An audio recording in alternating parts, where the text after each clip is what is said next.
अस्सलाम वालेकुम एवरीवन, ये बूट कैंप 2021 की क्लास नंबर 22 है। और आज की क्लास के स्ट्रेटजी में हम ये देखेंगे कि ओपन एपीआई क्या है, स्वेगर जो फ्लेवर या कंपनी है वो हमें किस तरह का एक इंटरफेस या एक लैंग्वेज या मार्कअप डिफाइन करती है या प्रोवाइड करती है, जिसको यूज़ करते हुए हम किसी भी इस रेस्ट एपीआई की स्टैंडर्ड डॉक्यूमेंटेशन वगैरह डिफाइन कर सकते हैं।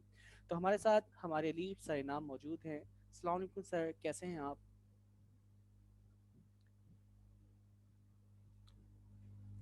सर आप मुझे सुन पा रहे अस्सलाम वालेकुम हैं?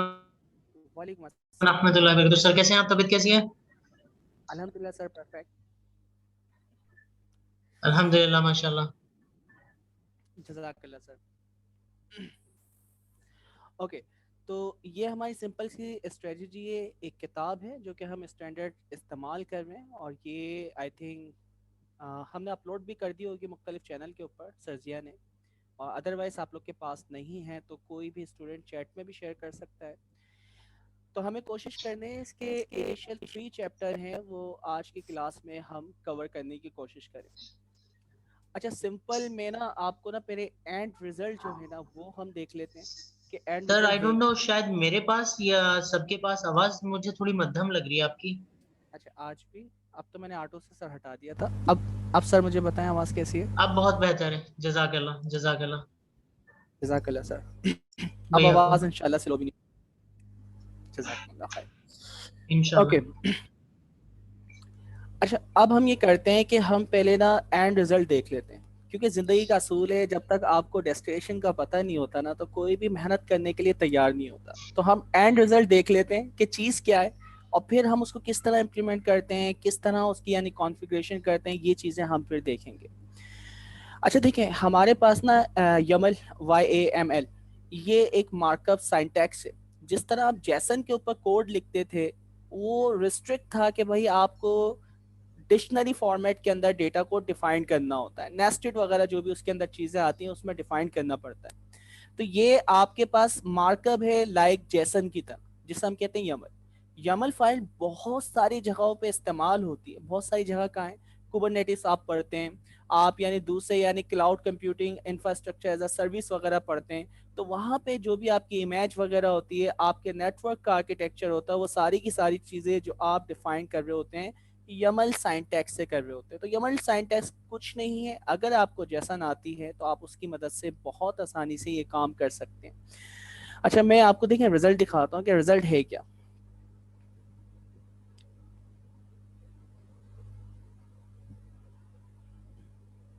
ओके,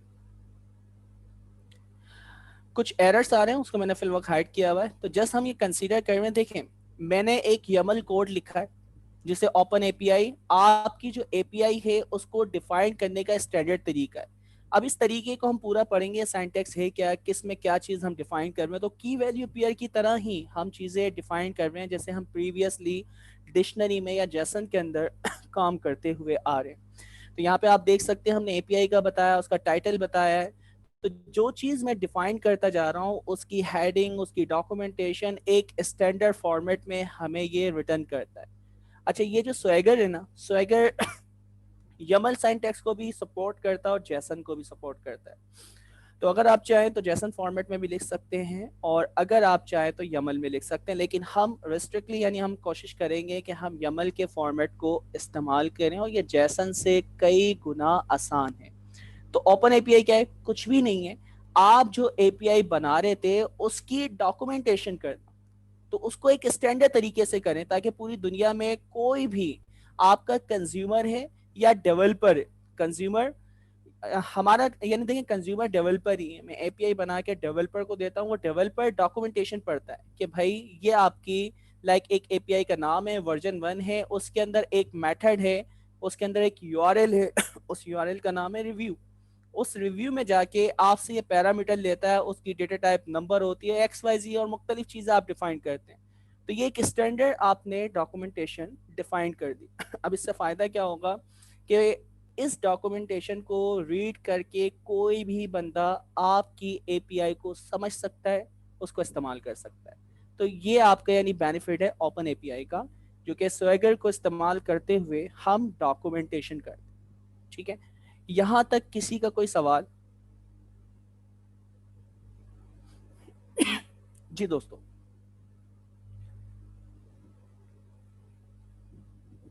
किसी का कोई सवाल नहीं है?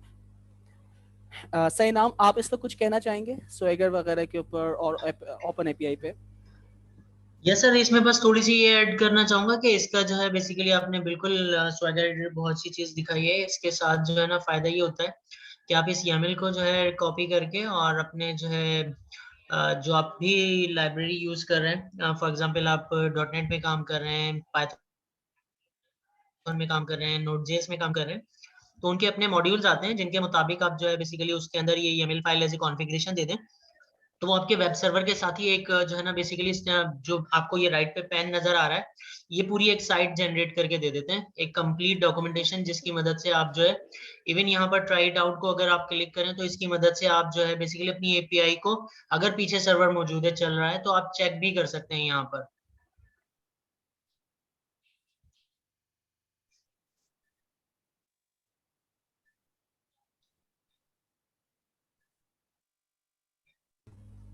जी सर। जी सर, जज़ाकल्लाह। तो अब देखें, हमें एंड रिजल्ट पता चल गया कि ये काम हमें करना है। तो हम देखें कुछ नहीं कर रहे हैं, हम सीखने जा रहे हैं YAML फॉर्मेट। YAML फॉर्मेट को इस्तेमाल करते हुए हम स्वेगर की मदद से उसकी डॉक्यूमेंटेशन करें। तो उस डॉक्यूमेंटेशन का यानी देखिए करने का क्या फ़ायदा होगा कि एक स्टैंडर्ड उसकी डॉक्यूमेंटेशन मौजूद होगी जिसकी मदद से आप जो भी एपीआई बनाएंगे, दुनिया में कोई भी डेवलपर उस पर काम करने आएगा तो उसे किसी एक्सपर्ट या जो आपका यानी पुराना एक्सपीरियंस एम्प्लॉय है जिसने एपीआई बनाई है उससे डेफिनेशन चीज़ें पूछने की ज़रूरत नहीं है। वो यहाँ से ये काम कर सकता है, उसके बारे में चीज़ें पढ़ सकता है। अच्छा, दूसरा, आप जब एपीआई के वर्जन्स बनाते हैं, लाइक वर्जन 1 वर्जन 2 में क्या चेंजिंग आ रही है, तो एक सबसे बड़ी प्रॉब्लम ये होती है कि अगर आप एपीआई आपने बनाई हुई और उसकी कोई डॉक्यूमेंटेशन नहीं है, बैकएंड से कोई भी डिपेंडेंसीज आप ऐड करते हैं, डिलीट करते हैं या चेंजिंग करते हैं किसी फंक्शन में, किसी यूआरएल में, तो वहां पे सबसे बड़ी प्रॉब्लम ये आती है कि बहुत सारी जगह पे वो एपीआई इस्तेमाल हो रही होती है और अगर उस एपीआई में आपने चेंजिंग करी तो आपके बहुत सारे सिस्टम क्रैश हो सकते हैं, रुक सकते हैं, वहां पे एरर्स आ सकते हैं। तो हम ये करते हैं, पुरानी एपीआई का वर्जन था, अब कोई भी नई फीचर को हम ऐड करते हैं, चेंजिंग करते हैं, तो उसका एक नया वर्जन हम लॉन्च करते हैं। तो पुराने और ओल्ड वर्जन यानी न्यू वर्जन और ओल्ड वर्जन में क्या फ़र्क है, उस फ़र्क को भी आप यहाँ से देख सकते हैं। तो ये स्वेगर या YAML फॉर्मेट में जो चीज़ें आपने डॉक्यूमेंटेशन की हैं तो वो डिफ्रेंशिएट करके भी आपको बता सकता है। अच्छा, तो यानी प्रैक्टिकली तो आई थिंक सबका कॉन्सेप्ट क्लियर हो गया होगा कि हम क्या करने वाले हैं। ओपन एपीआई क्या है? ओपन एपीआई कुछ नहीं है, सिर्फ डॉक्यूमेंटेशन करने का तरीका है, स्टैंडर्ड तरीका है और उसके बहुत सारे फायदे हैं और वो बहुत सारे फायदे जो हैं हम इन 3 चैप्टर में पढ़ने की कोशिश करेंगे। यहाँ तक किसी का कोई सवाल या कोई जहन में कॉन्सेप्ट आ रहा हो और हमारे साथ शेयर करना चाह रहे हो आप लोग?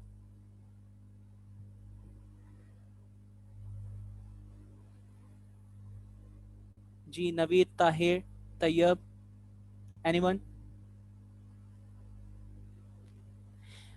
सो बेसिकली हम चाह रहे थे कि टू वे कम्युनिकेशन होगी ना, तो उससे बेनिफिट ये होगा कि हमारे जो व्यूवर्स हैं उन्हें भी फ़ायदा होगा और आप लोग के अगर कोई क्वेश्चन या मे बी आप कोई कॉन्सेप्ट अगर यहाँ देना चाह रहे हैं तो वो दूसरों के लिए बेनिफिशियल होंगे।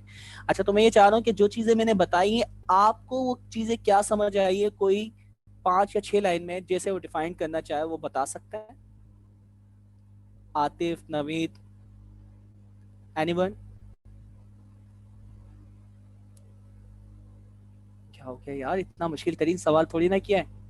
हमजा? अच्छा, मुझे ये बताएं, आप सब मुझे सुन पा रहे हैं?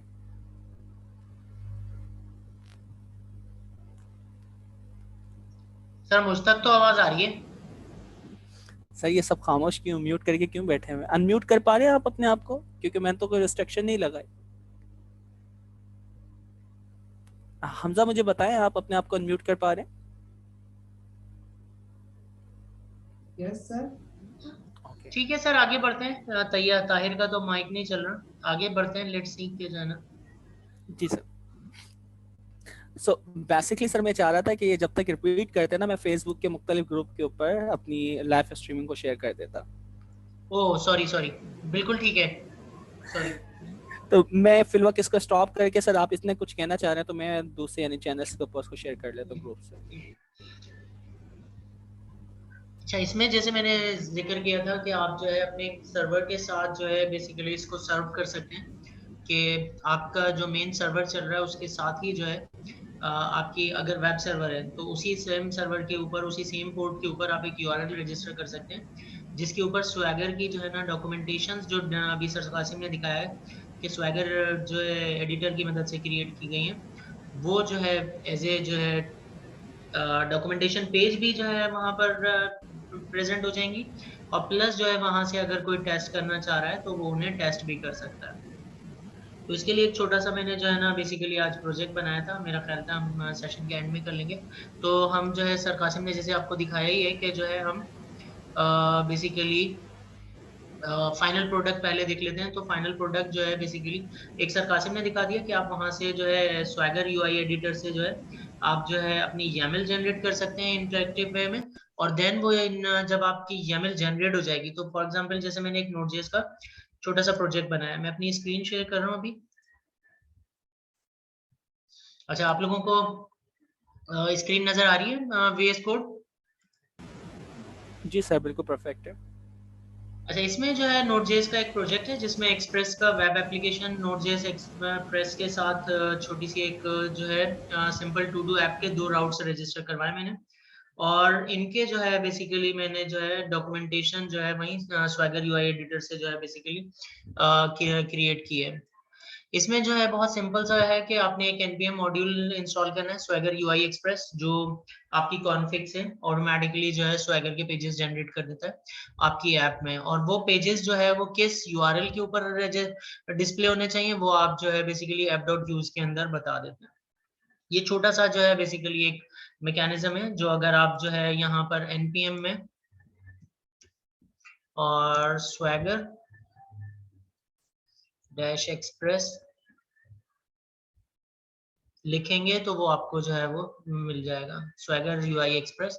और इसके अंदर उन्होंने जो है बेसिकली इसका ही एग्जांपल प्रोजेक्ट मैंने कॉपी किया, बस उसके अंदर राउट्स अपने रजिस्टर कर दिए, उसमें राउट्स नहीं थे।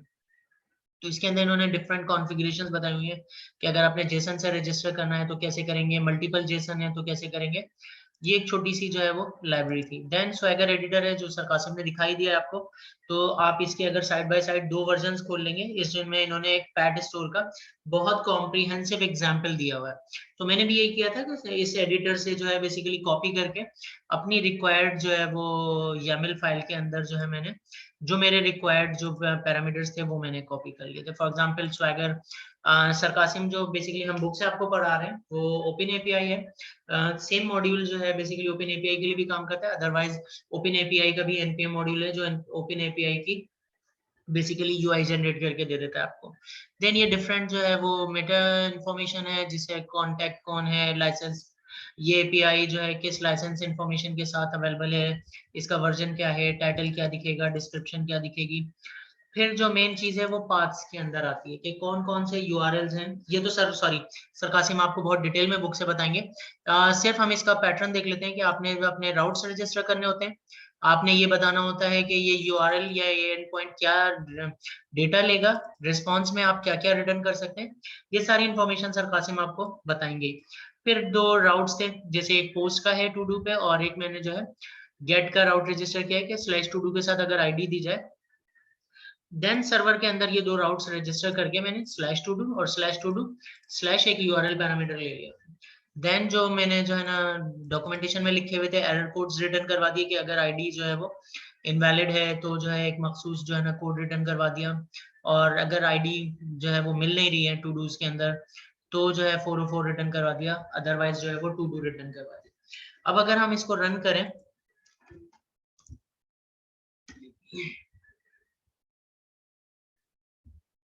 सॉरी आदत पड़ गई है, यूजुअली जो हमारी मेन ऐप है उसमें app.js के अंदर मेन सर्वर है हमारा। ओके, तो जो है ये लोकल होस्ट 3000 के ऊपर मौजूद है हमारे पास। उप्स,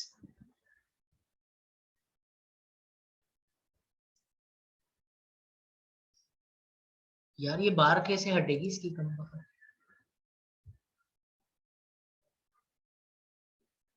ये ब्लॉक कर रही है मेरा रास्ता। हाँ ठीक है, ओके।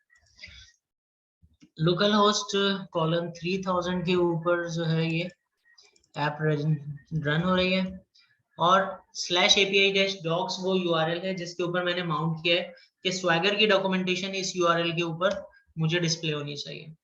तो बेसिकली जो मैंने अपना डॉक्यूमेंटेशन में टाइटल दिया था वो आ गया, जो डिस्क्रिप्शन दी थी वो आ गई, जो लाइसेंस इन्फॉर्मेशन दी थी वो यहाँ आ गई, और ईमेल वाला जो है उसने ऑटोमेटिकली, जो मैंने ईमेल किया था उसने ऑटोमेटिकली मेल 2 का हाइपरलिंक क्रिएट करके मुझे दे दिया। दो उसने कहा एंड पॉइंट्स है और एक एंटिटी मौजूद है आपके पास जो कि डेटा शेयर, यानी जो भी एंड पॉइंट्स में डेटा आएगा या जाएगा उसमें ये एक एंटिटी है या मॉडल है जो कि एक्सचेंज होगा करेगा इन्फॉर्मेशन, जो कि इन्फॉर्मेशन की सूरत में टू एंड फ्रो मूव कर रहा होगा। देन एक पोस्ट का राउट है, गेट का राउट है।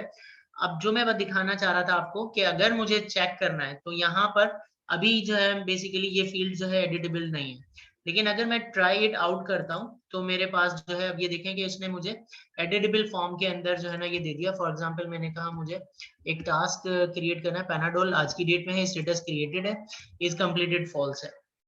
मैंने जो है ना इसको एग्जीक्यूट किया। रिस्पॉन्स में मेरे पास जो है, मैंने कहा था कि जब पोस्ट कॉल हो तो जो एरे में जितने टू डूज हैं सारे रिटर्न कर देना, तो उसने ये एक टू डू क्रिएट किया और मुझे जो है ना वो रिटर्न भी कर दिया।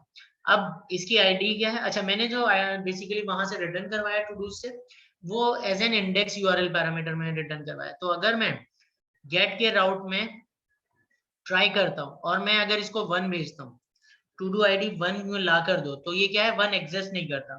तो मेरे पास क्या आ जाना चाहिए, 404, कि ये एग्जिस्ट नहीं करता। इसने कहा कि 1 पे रिक्वेस्ट गई और यहां से उसने आईडी 1 दे भी दी। ओके, इसे जो है 0 पे देना चाहिए था वैसे तो। 0 पे इसने डेटा दिया है, तो 3 पर क्या दे रहा है, टू डू नॉट फाउंड। ठीक है, ये 404 दे रहा है। आई डोंट नो कि ये 1 पे क्या दे रहा है। अभी तो मकसद मेरा आपको ये दिखाना था कि मैं जो है बेसिकली जो एपीआई लिखी है वो, फॉर एग्जांपल मैं -1 दे रहा हूँ, तो -1 इंडेक्स एग्जिस्ट नहीं करता। मैंने इसमें ये किया हुआ है कि अगर जो आईडी आई है ना हो मौजूद आईडी यूआरएल में, या लेस देन 0 हो तो इनवैलिड, और 400 जो है वो कोड रिटर्न कर दो। तो अगर हम यहाँ से -1 एग्जीक्यूट करते हैं तो उसने कहा 400 bad request invalid, no ID supplied. तो ये एक तरह का आपका टेस्ट पैनल भी बन जाता है, और जो है आप इसकी मदद से अपनी एपीआई टेस्ट भी कर सकते हैं। यानी आपका जैसे सरकाशम ने जो है ना बेसिकली टर्म यूज की थी कंज्यूमर, यानी कोई भी दूसरा डेवलपर जो आपकी एपीआई को अपने पास यूज करना चाह रहा है उसके पास एक टेस्ट बेड भी मिल जाता है, और प्लस जो है वो उसको कंप्लीट डॉक्यूमेंटेशन मिल रही है कि उसे क्या चीज देनी है और क्या चीज वो एक्सपेक्ट कर रहा है कि इसमें से मिलेगी। कोई सवाल?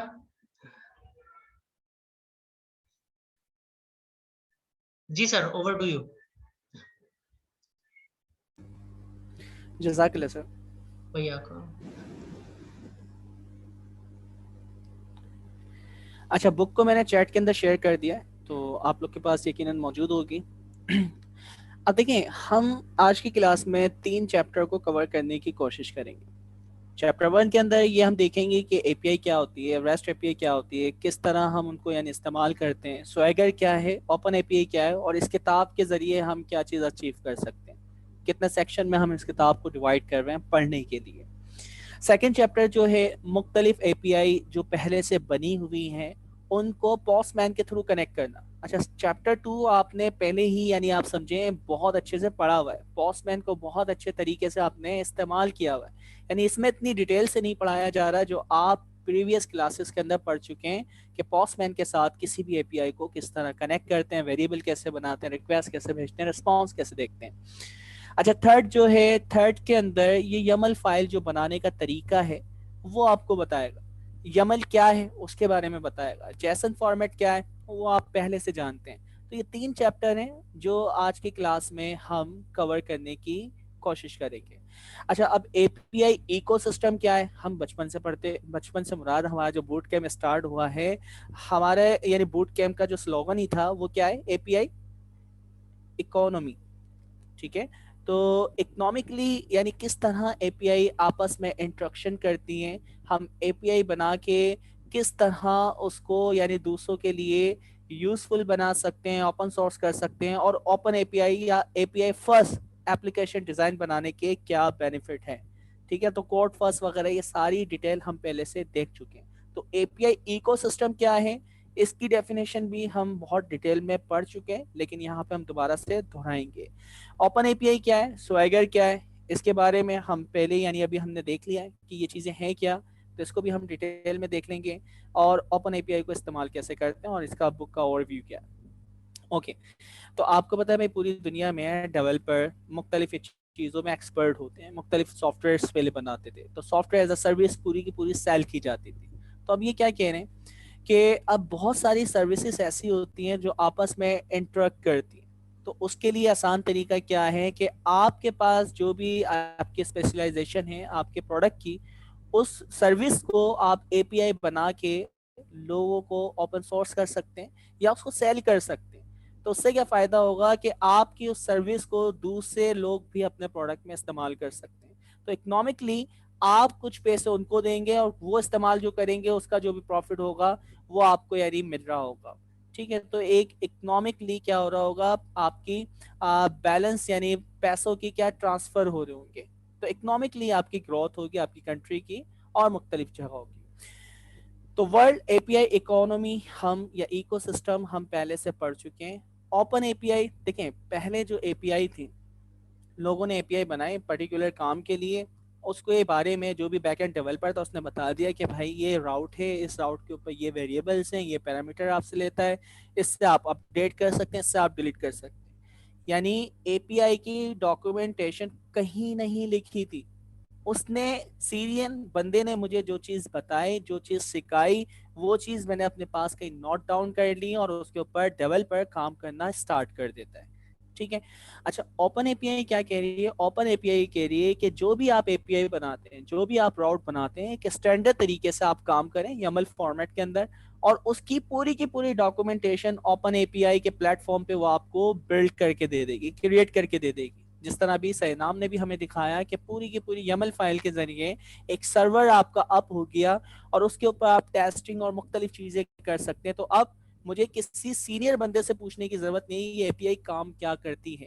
तो ये आपका एक एपीआई का इकोसिस्टम है, और ओपन एपीआई जो है वो हमें ये कहती है कि आप जो चीज बना रहे हैं उसकी कंप्लीट डॉक्यूमेंटेशन होना चाहिए एक स्टैंडर्ड फॉर्मेट में। ठीक है, तो ये हमारे चैप्टर 1 इसमें ये बताया जा रहा है। तो एपीआई इकोसिस्टम क्या है, वही सारी चीज़ें जो मैंने आपको बताई हैं कि भाई आपस में रिलेशनशिप होती है मुख्तलिफ, यानी आपकी एपीआईज कनेक्ट होती है, उन एपीआईज के ज़रिए आप क्या करते हैं कि एप्लीकेशन बनाते हैं, और इस तरह की बहुत सारी चीज़ें। ठीक है, अच्छा एपीआई के बैकएंड के ऊपर हम क्या कर रहे होते हैं, रिसोर्स कंज्यूम कर रहे होते हैं। रिसोर्स क्या है देखें, मैं एपीआई इस्तेमाल करते हुए, नादरा की एपीआई इस्तेमाल करते हुए किसी भी बंदे का बायो चेक कर सकता हूँ, वेरिसिस हम चेक करवा सकते हैं कि भाई नादरा के अंदर इस बंदे के क्या रिकॉर्ड्स मौजूद है।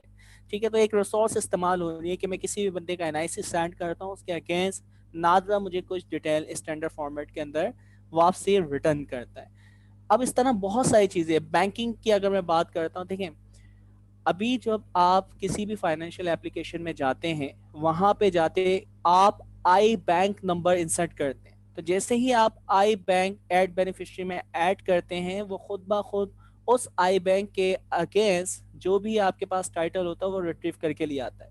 तो जिससे कंफर्मेशन हो जाती है कि वाकई जिस बंदे को मैं ये पैसे भेजना चाह रहा हूँ ये उसी का टाइटल है या नहीं। ठीक है, तो ये क्या हो रही है आपकी एपीआई के थ्रू हो रहा है। तो इसकी एक एपीआई है जो हम पहले इस्तेमाल कर रहे थे, वन लिंक। अब स्टेट बैंक में रास्ट के नाम से यानी एपीआई एक स्टैंडर्ड प्लेटफॉर्म बनाया, तो रास्ट को आप स्टडी कर सकते हैं कि रास्ट है क्या। ठीक है, तो वन लिंक पहले इस तरह की यानी सर्विस हमें अभी भी यानी इस्तेमाल कर रहे हैं, और आगे जाके ये शिफ्ट हो जाएगा रास्ट के ऊपर। तो ये क्या था, एक स्टैंडर्ड यानी आपके जितने भी पाकिस्तान में बैंक्स हैं या आउटसाइडर जो भी बैंक्स हैं, जितने भी लोगों के आई बैंक अकाउंट नंबर या डिटेल है जिसके जरिए कोई ऐड बेनिफिशियरी करता है, वो डिटेल वन लिंक ने अपने पास स्टोर की हुई है। तो कोई भी बंदा सिर्फ आई बैंक नंबर भेजे, उसके अगेंस्ट क्या टाइटल है, कौन सी ब्रांच में अकाउंट है, वो सारी डिटेल आपको वन लिंक वापसी रिटर्न करता है। तो बैकएंड के ऊपर एपीआई के कोई ना कोई रिसोर्स होती है, उस रिसोर्स को हम इस्तेमाल करते हैं। ठीक है, तो एक इकोसिस्टम बन गया। देखिए इकोसिस्टम क्या बना कि हम वन लिंक को इस्तेमाल कर रहे हैं एज अ बैंक, और आपका यानी जो बैंक है और भी बहुत सारी यानी एपीआई को इस्तेमाल कर रहा है। अब वो बहुत सारी हो सकती है, मैं मुख्तलिफ यानी ब्रांड के नाम नहीं लेना चाह रहा, तो बहुत सारी एपीआई को हम इस्तेमाल करते हैं एक पर्टिकुलर एप्लीकेशन बनाने के लिए। अब सवाल ये है कि हम क्यों भाई एपीआई को इस्तेमाल कर रहे हैं, सारी एपीआई हम अपनी खुद क्यों ना बना लें। ठीक है, तो हम व्हील को री इन्वेंट नहीं करते। एक चीज पहले से मैच्योर बनी हुई है, मैं उसको दोबारा बनाने नहीं बैठूंगा। इसकी सिंपल सी एग्जांपल है, ट्रांसलेशन आपको करवानी, कोई भी बंदा अरबी में कुछ लिखे उसको उर्दू में ट्रांसलेट करना है, तो अब इसके लिए मैं हम लोग काम कर सकते हैं एनएलपी पे, इसका मॉडल हम ट्रेन कर सकते हैं, लेकिन उसके लिए जो मुझे ह्यूज अमाउंट ऑफ डेटा चाहिए होगा, उसके ट्रेनिंग पे जो कॉस्ट आएगी, उस पर टाइम आएगा, वो बहुत ज्यादा होगा। बात आप अगर मुझे सजेस्ट करें को ऐसी कोई एप्लीकेशन बनी हुई है जो कि अरबी से उर्दू में चीजों को ट्रांसलेट कर देती है, एनीवन, कोई एपीआई है इस तरह की? जी दोस्तों, आप लोग पार्टिसिपेट नहीं कर रहे आज। जावेद? Google translator. जी बिल्कुल, परफेक्ट।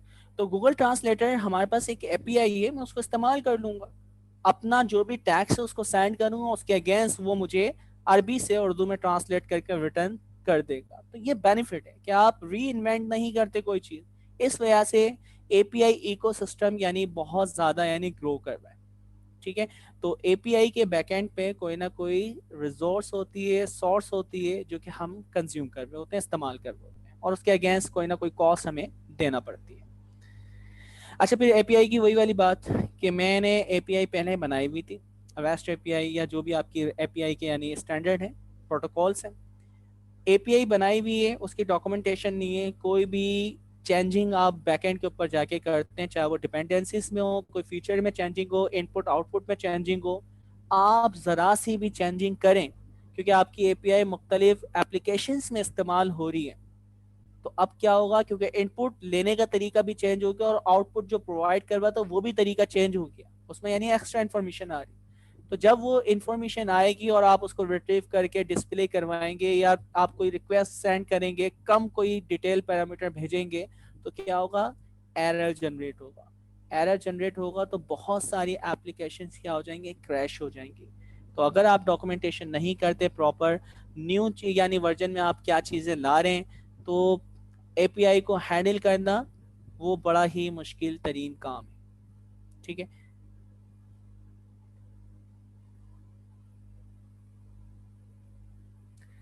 ठीक है, वही सारी बातें जो हम कर रहे हैं।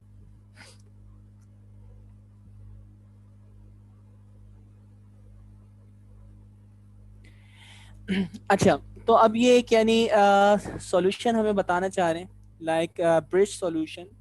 ब्रिज सॉल्यूशन क्या है कि अब देखें बहुत सारे डेवलपर एपीआई बनाते हैं, तो कोई यानी एक गर्ल थी, उन्होंने यानी एक स्टैंडर्ड तरीका यानी बताया, सिर्फ ये एग्जांपल के तौर पे समझाने के लिए कह रहे हैं, तो उन्होंने एक तरीका बताया कि भाई अब ये जो प्रॉब्लम आ रही है, कोई भी डिपेंडेंसीज आप ऐड करते हैं या उसको रिमूव करते हैं या ज़रा सी भी चेंजिंग आप लाते हैं, तो आपकी एपीआई मुख्तलिफ जगहों पर इस्तेमाल हो रही होती है, सबको वो चीज़ बताना, उसको अपडेट करवाना बड़ा ही मुश्किल तरीन काम है, और बिना बताए अगर आप अपडेट करते हैं तो बहुत सारी एप्लीकेशंस क्रैश हो सकती हैं। ठीक है, तो इसका इन्होंने सोल्यूशन बताया कि भाई जितने भी डेवलपर हैं जो कि बैकएंड एपीआई वगैरह बनाते हैं, उनको एक स्टैंडर्ड फॉर्मेट में बताऊं, उस फॉर्मेट में आप लिखो कि भाई ये आपकी एपीआई है, ये इसका नाम है, ये इसका वर्जन है, इस तरह सब लोग मिलके काम करें, उससे एक स्टैंडर्ड क्या हो जाएगा यानी फिक्स हो जाएगा, और उस स्टैंडर्ड से हमें ये फायदा होगा कि कोई भी नई चेंजिंग करते हैं, कुछ भी करते हैं, वो डॉक्यूमेंट हुई हुई होती है। न्यू वर्जन और ओल्ड वर्जन में क्या डिफरेंशिएट है वो हम बहुत आसानी से देख सकते हैं। तो ये आपका एक ब्रिज सॉल्यूशन था जो कि किसी ने प्रपोज किया, उसके इस आइडिया को बहुत सराहा गया, अप्रिशिएट किया गया, और फिर उसी को लेते हुए स्वेगर और ओपन एपीआई जो है उसने डॉक्यूमेंटेशन के लिए एक स्टैंडर्ड मार्कअप बना दिया। और वो जो मार्कअप है वो कौन सा है, जैसन है या फिर कौन सा है, कोई मुझे बताएगा? एनीवन? YAML। YAML। ठीक है। तो YAML एक मार्कअप लैंग्वेज है, साइंटैक्स है, जैसे कि हम प्रीवियस इस्तेमाल करते हुए आ रहे हैं। अच्छा, अब सवाल ये है कि ओपन एपीआई क्या है? एपीआई तो हमें पता चल गया, एपीआई इकोसिस्टम क्या है, ओपन एपीआई क्या है। ठीक है, तो ओपन एपीआई, अब देखिए हमारे पास ग्राफ क्यूएल या मुख्तलिफ यानी प्रोटोकॉल है, तो रेस्ट एपीआई आपको पता है, रेस्ट एक प्रोटोकॉल है। जैसे कि आपकी नेटवर्किंग है ना, तो नेटवर्किंग में बहुत सारे प्रोटोकॉल होते हैं, आपकी पोर्ट्स होती हैं। तो टीसीपी आईपी ये बहुत ज़्यादा आपने बचपन में जब नेटवर्किंग वगैरह देखी होगी या ग्रेजुएशन लेवल पे भी टीसीपी आईपी को बहुत ज़्यादा देखा होगा। ठीक है, ट्रांसमिशन कंट्रोल प्रोटोकॉल और आईपी एड्रेस, इसके ज़रिए आप क्या करते हैं, सारे आपके प्रोटोकॉल कनेक्ट होते हैं और आईपी आपकी एक पर्टिकुलर डिवाइस की होती है, जिसके ज़रिए आपकी डिवाइस इंटरनेट के ऊपर या नेटवर्क के ऊपर कनेक्ट होती है। ओके, तो रेस्ट एपीआई को डिफाइन करने के लिए एक वहां पे यानी एचटीटीपी प्रोटोकॉल के ऊपर हमारे पास एक मेथड बना है जिसको हम कहते हैं रेस्टफुल एपीआई, जो कि स्पेसिफिक यानी आपके ऑपरेशन सपोर्ट करता है, इंसर्ट, अपडेट, डिलीट, पैच, तो जो हमने यानी एपीआई बनाते वक्त पढ़ा था, या गेट वगैरह। तो ये आपके पास क्या है, एचटीटीपी जो प्रोटोकॉल है उसको इस्तेमाल करते हुए कुछ मेथड्स हैं, हम वो इस्तेमाल करते हैं कुछ पर्टिकुलर ऑपरेशन परफॉर्म करवाने के लिए। ठीक है, तो ये ओपन एपीआई क्या कहती है, ओपन एपीआई कहती है कि वो रेस्ट एपीआई को डिफाइन करने के लिए उसकी जो फंक्शनैलिटी है, उसके जो पैरामीटर्स हैं, एक्स वाई जी जो भी उसकी डॉक्यूमेंटेशन है, उसको डिफाइन करने के लिए हम एक स्पेसिफिक फाइल बनाते हैं, उस फाइल का नाम है YAML। तो YAML फाइल को हम इस्तेमाल करते हैं, और अभी आपने देखा कि किस तरह इनपुट आउटपुट वगैरह वो सारी चीज़ें हमें उसके सर्वर के ऊपर नजर आ रही थी। ठीक है, तो ओपन एपीआई बहुत ही आसान है, आपके स्टैंडर्ड YAML फाइल के ऊपर आप मार्कअप लिखेंगे और वो मार्कअप के जरिए को उसकी एक डॉक्यूमेंटेशन बन जाएगी, वो स्वेगर पे बने या ओपन एपीआई के प्लेटफॉर्म पे बने, उसको रीड करके कोई भी बंदा बआसानी आपकी एपीआई को समझ सकता है, उससे हम कंपैरिजन करवा सकते हैं और बहुत सारे काम करवा सकते हैं जो आगे जाके हम पढ़ेंगे कि ओपन एपीआई पे आने का और क्या क्या फ़ायदा है। ठीक है, तो अभी तो जस्ट मैं डॉक्यूमेंटेशन के नाम के ऊपर फोकस कर रहा हूँ, एपीआई को डिस्क्राइब करने की बात कर रहा हूँ, लेकिन आगे जाके हम देखेंगे कि इस तरह काम करने से क्या क्या बेनिफिट हम लोग उठा सकते हैं, जो कि स्टैंडर्ड बनाया गया है कि भाई आप जो भी एपीआई आप करें उसको ओपन एपीआई के रूल्स के मुताबिक बनाया जाए। ठीक है, तो उसके बहुत सारे बेनिफिट्स हैं।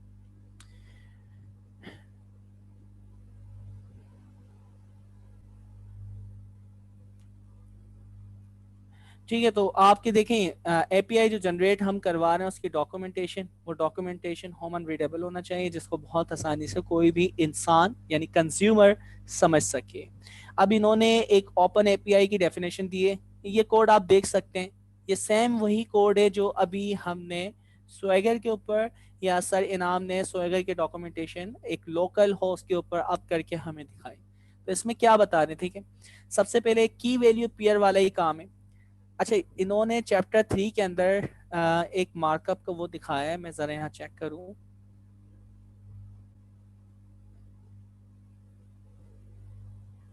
एक पिक्चर है जिसके अंदर ये पूरी की पूरी, ये देखें,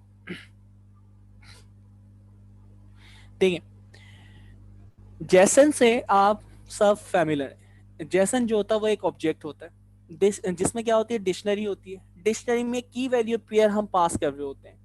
ठीक है, वो की वैल्यू पेयर आप इसके अंदर या उसमें एलिमेंट्स वगैरह, एरे वगैरह, ये सारी चीजें वैल्यू पास करते हैं। अच्छा, इन्होंने उसको आसान कर दिया कि भाई आपकी जेसन फॉर्मेट में लिखने का रिस्ट्रिक्ट टाइप है, वो तरीका लाजमी फॉलो करना पड़ेगा। कोई की डिफाइन करना है, उसके दरमियान स्पेस आ रहा है तो ये कह रहा है कि आप डबल कोट में डिफाइन करें, स्ट्रिंग वैल्यू है तो डबल कोट में, इंटीजर है तो डायरेक्ट, और यानी एरे है तो उसको एरे करके डिफाइन करें, डिक्शनरी ना डिक्शनरी, नेस्टेड डिक्शनरी, उसका स्टैंडर्ड तरीका है। तो हर काम करने के स्टैंडर्ड तरीका था, साइंटैक्स है या रिस्ट्रक्शन है, उसी तरीके से आप करेंगे तो ही वो ऑब्जेक्ट प्रॉपर बन पाएगा, अदरवाइज एरर जनरेट होगा।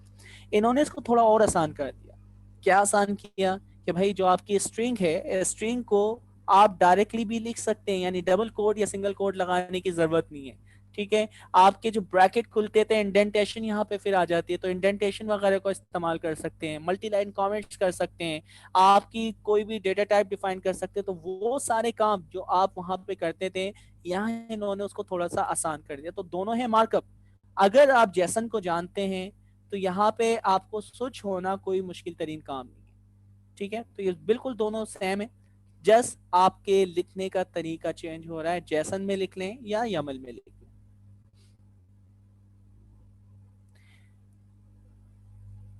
तो ये फॉर्मेट है। अच्छा, अब इसकी बहुत सारी कीज वैल्यू हैं, इनको हम देख लेंगे चैप्टर अभी जब हम 2 या 3 में जाएंगे, या अभी भी देखना चाहें तो बहुत आसान है, जैसा नाम वैसा काम होता है। अब ये बता रहा है ओपन एपीआई को हम इस्तेमाल कर रहे हैं, उसका वर्जन 3.0.0, ठीक है, .0। अब ये 3 जो डिजिट होते हैं ना, बड़े इंपॉर्टेंट होते हैं।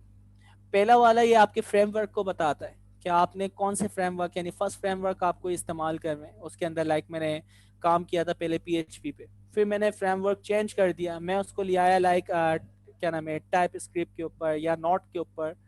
तो अब है क्या आपने पूरा का पूरा प्लेटफॉर्म चेंज कर दिया। तो पहला जो डिजिट है वो डिफाइन करता है कि आपकी क्या मेजर यानी चेंजिंग आ रही है। दूसरा वाला जो है क्या न्यू फीचर आप ऐड कर रहे हैं या फिर उसे रिमूव कर रहे हैं, ठीक है। और तीसरा वाला जो है जो आपके एरर, बग्स, प्रॉब्लम्स आती है उनको फिक्स करते हैं। तो ये 3 जो डिजिट होते हैं ये स्टैंडर्ड होते हैं, जिससे हमें पता चलता है कि इस वर्जन में क्या क्या 3 चीजें चेंजिंग हो रही है, ठीक है। अच्छा, फिर दूसरा देखें, इन्फो। इन्फो आप दे रहे हैं कि भाई टाइटल ये होगा, तो आप वहाँ पे एक बड़ा सा जो टाइटल देख रहे थे, लाइक मैं यहाँ पे दिखा दूँ आपको स्वैगर के ऊपर, तो ये टाइटल जो आपने यहाँ पे बताया है वो खुद ब खुद टॉप के ऊपर देखें हेडिंग बन के आ गया। आपने जो वर्जन बताया है ये वर्जन उसके ऊपर खुद ब खुद हाईलाइट होके, मार्कअप होके, सब स्क्रिप्ट सुपर स्क्रिप्ट होके आ रहा है। तो इस तरह ये सारी चीजें, आपने जो पास के अंदर यूआरएल बताया वो खुद ब खुद एक यूआरएल बन गया। तो ऐसे जितने यूआरएल्स होंगे वो खुद ब खुद यहाँ पे आते जाएंगे। तो ये पहला यूआरएल बन गया। इस तरह मैं और यूआरएल डिफाइन करता तो वो सारे के सारे यूआरएल यहाँ पे आ रहे होते हैं उस यूआरएल में क्या चीजें, उसमें पैरामीटर पास होते हैं। तो ये सारी चीजें हम डिफाइन करते जा रहे हैं और यहाँ पे वो चीज ऐड होती जा रही है, ठीक है। तो ये यमल है, यमल का फॉर्मेट है। इसमें बहुत आसान तरीका है और बहुत ही यानी आपके यानी वर्ड ना, इसे हम क्या कहेंगे कि फैमिलियर वर्ड है, कि जैसा आप उसको रीड करेंगे, जैसा नाम वैसा काम। उसके नाम से ही मुझे पता चल जाएगा इसका काम क्या होगा। टाइटल मुझे पता, भाई टाइटल, वर्जन, वर्जन से मुझे पता चल रहा है। सर्वर का पाथ जहाँ पे आपकी ये एपीआई होस्ट हुई हुई है, पाथ उसमें कौन कौन से हैं वो चीजें डिफाइन करना। तो ये सारी चीजें आपके पास मौजूद हैं। अच्छा, अब इन्होंने क्या किया है, कोई भी एक एपीआई को इस्तेमाल कर रहे हैं, गेट का मेथड इस्तेमाल कर रहे हैं, और गेट मेथड के अंदर एक पैरामीटर आपसे लेना है ब्रीड नेम, और उसके अगेंस्ट जो भी इमेजेस हैं वो आपको शो कर रहे हैं। तो किसी भी यानी आपकी यानी आप यानी किस किस्म की ये ब्रीड्स वगैरह, डॉग्स वगैरह, कैट्स वगैरह की यानी एनिमल्स से रेलेवेंट कोई एपीआई है। देखें डॉग, तो डॉग से रेलेवेंट एक एपीआई है जो कि हॉस्ट इस यूआरएल पे हुई हुई है। इसमें आप यानी किसी भी ब्रीड के बाद स्लैश के बाद किसी ब्रीड का नाम लिखें, उसकी जितनी इमेजेस होंगी वो शो हो जाएंगी। तो यहाँ से आप उसको जाके देख सकते हैं। ब्रीड नेम यूआरएल के अंदर ही हम पास कर रहे हैं, तो गेट मेथड के अंदर एज अ पैरामीटर हम ले रहे हैं, और उसके बाद जो भी इसका रिस्पॉन्स होगा वो जेसन फॉर्मेट में आता है, ठीक है। तो ये आपका यानी तरीका है किसी भी एपीआई को कॉल करने का। रिक्वेस्ट भेजेंगे, पैरामीटर भेजेंगे, और उसके अगेंस्ट हमें रिस्पॉन्स मिल जाएगा। अच्छा, ये इन्होंने स्वैगर वाला ही काम हमें दोबारा दिखा दिया। तो ये हम खुद बना सकते हैं, और किस तरह बनाएंगे ये अभी आप देख चुके हैं। अच्छा, अब सवाल ये है कि भाई हम कहाँ ओपन एपीआई को इस्तेमाल कर सकते हैं, फिट कर सकते हैं, ठीक है।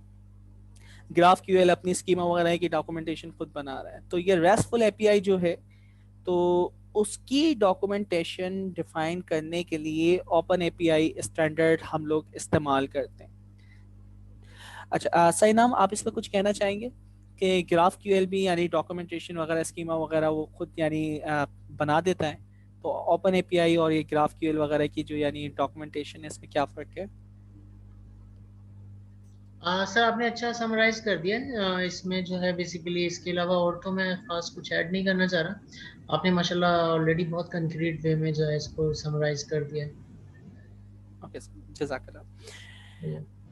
अच्छा, अब देखें, इन्होंने एपीआई बनाने का ना तरीका हमें बताया, ओपन एपीआई की डॉक्यूमेंटेशन करने का तरीका बताया। अब तरीका क्या है, देखिए हम क्या करते हैं, डिजाइन करते हैं। डिजाइन क्या करते हैं, मैं YAML फाइल को यहाँ पे क्रिएट कर रहा हूँ कि भाई ये चीजें होंगी।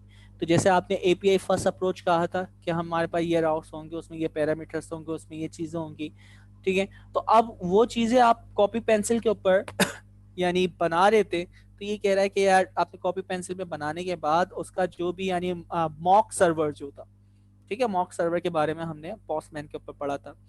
तो मॉक सर्वर यानी आप छोटे से एक सर्वर बना के, एप्लीकेशन बना के अपने सुपरवाइजर्स वगैरह या जो भी आपकी यानी टीम है या आपके बोर्ड मेंबर्स, उनको डिस्प्ले करवाना चाह रहे हैं कि इस टाइप की कोई चीज़ होगी एप्लीकेशन, उसकी डॉक्यूमेंटेशन वगैरह। तो आप एक YAML फाइल एडिट करें, डिजाइन करें, ऊपर फॉर्मेट आपको बता दिए, YAML फॉर्मेट आप लिखते हैं, ठीक है। या दूसरा तरीका, जैसा भी सर इनाम ने कोड के जरिए भी YAML फाइल जनरेट की थी, तो हम या तो YAML फाइल डायरेक्टली खुद एडिट कर सकते हैं, या कोड अगर आपका हुआ है तो उसके जरिए भी YAML फाइल क्या हो सकती है, जनरेट हो सकती है। जब YAML फाइल हमें मिल गई तो हम YAML फाइल के जरिए जनरेट कर सकते हैं क्या, उसकी डॉक्यूमेंटेशन, ठीक है। तो वो सर्वर का यानी मॉक सर्वर भी YAML फाइल से हम बना सकते हैं, और क्लाइंट SDK, तो SDK वगैरह भी इससे यानी जनरेट हो सकता है। तो ये इसका इन्होंने एक आर्किटेक्चर बताया। इसमें किसी को कोई प्रॉब्लम हो रही हो, कोई क्वेश्चन करना चाह रहा है इस डायग्राम के अंदर, तो आप लोग पूछ सकते हैं।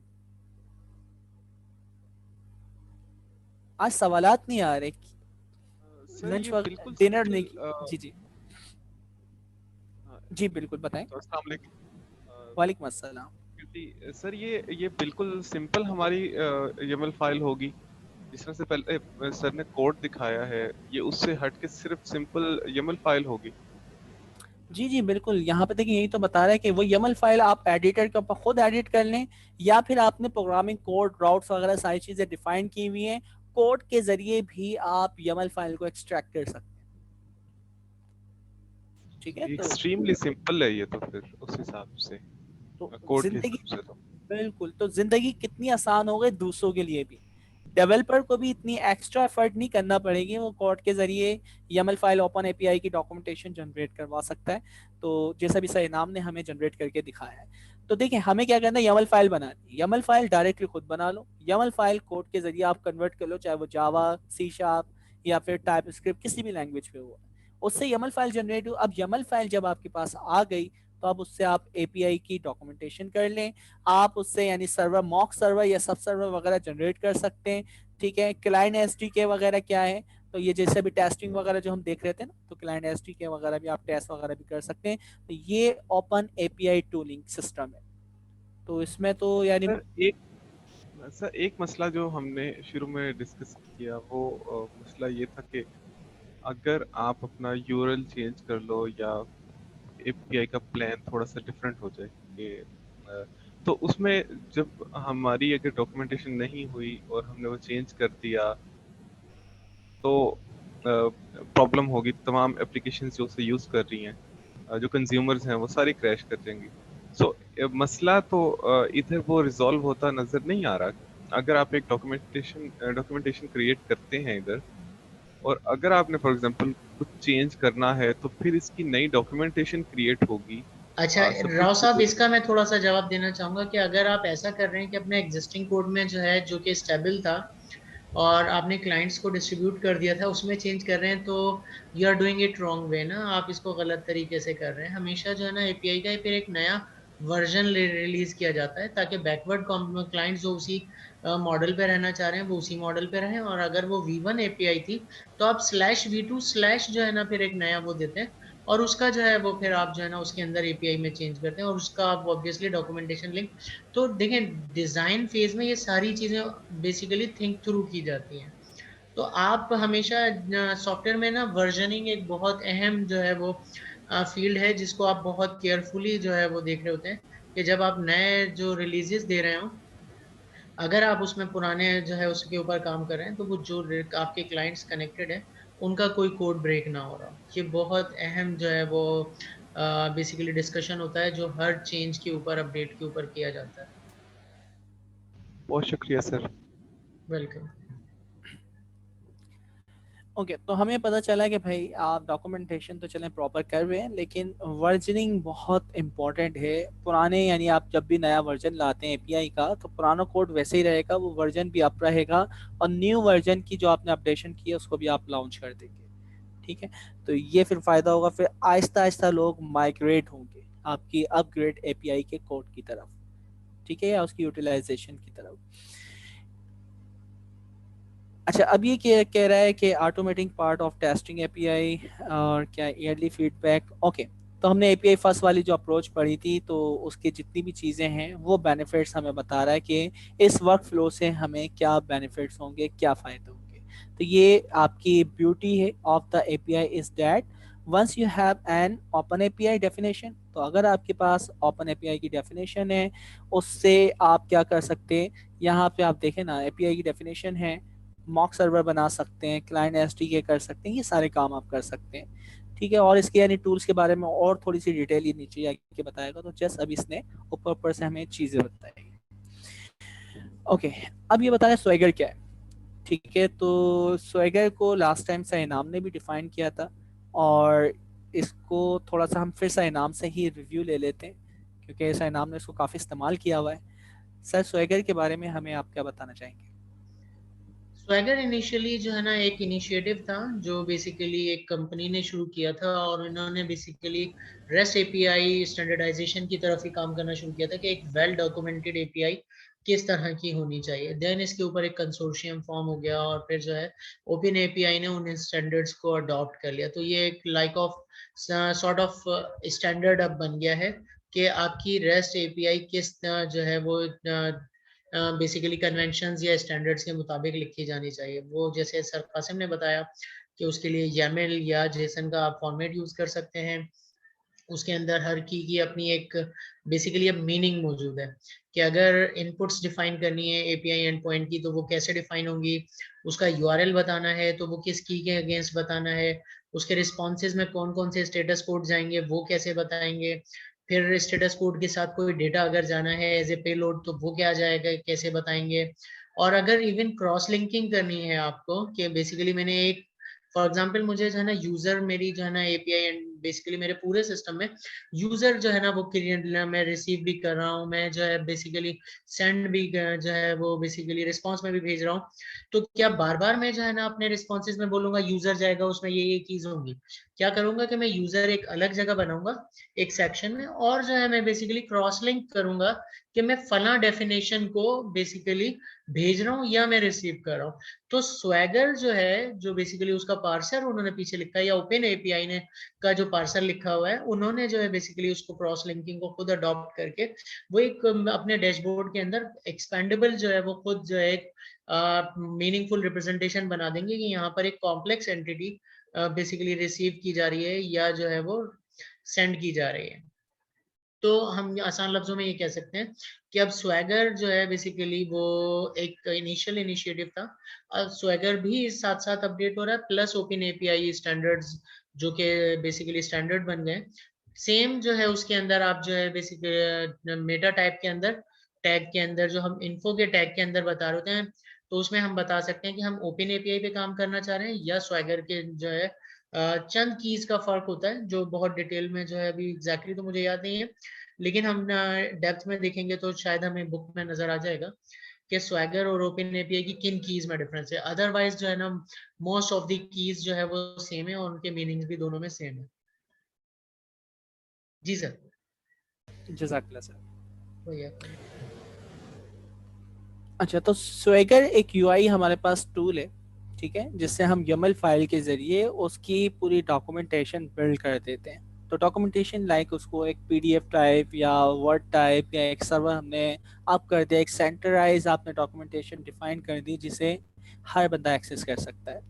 तो ये इसका यानी डॉक्यूमेंटेशन डिफाइन करने का फ़ायदा है कि दूसरा कोई भी कंज्यूमर उसको क्विक अडॉप्ट कर सकता है, उसको लर्न कर सकता है, देन उसको क्विकली अपने प्रोडक्ट या टूल्स के साथ इंटीग्रेट कर सकता है। तो सबसे इम्पोर्टेंट चीज़ ये है कि मैं जो चीज़ बना रहा हूँ दूसरे उसको समझ सकें कि ये काम कैसे करती है, इसको कनेक्ट कैसे करना है, तो वो आप स्वैगर या इसकी डॉक्यूमेंटेशन की मदद से करेंगे।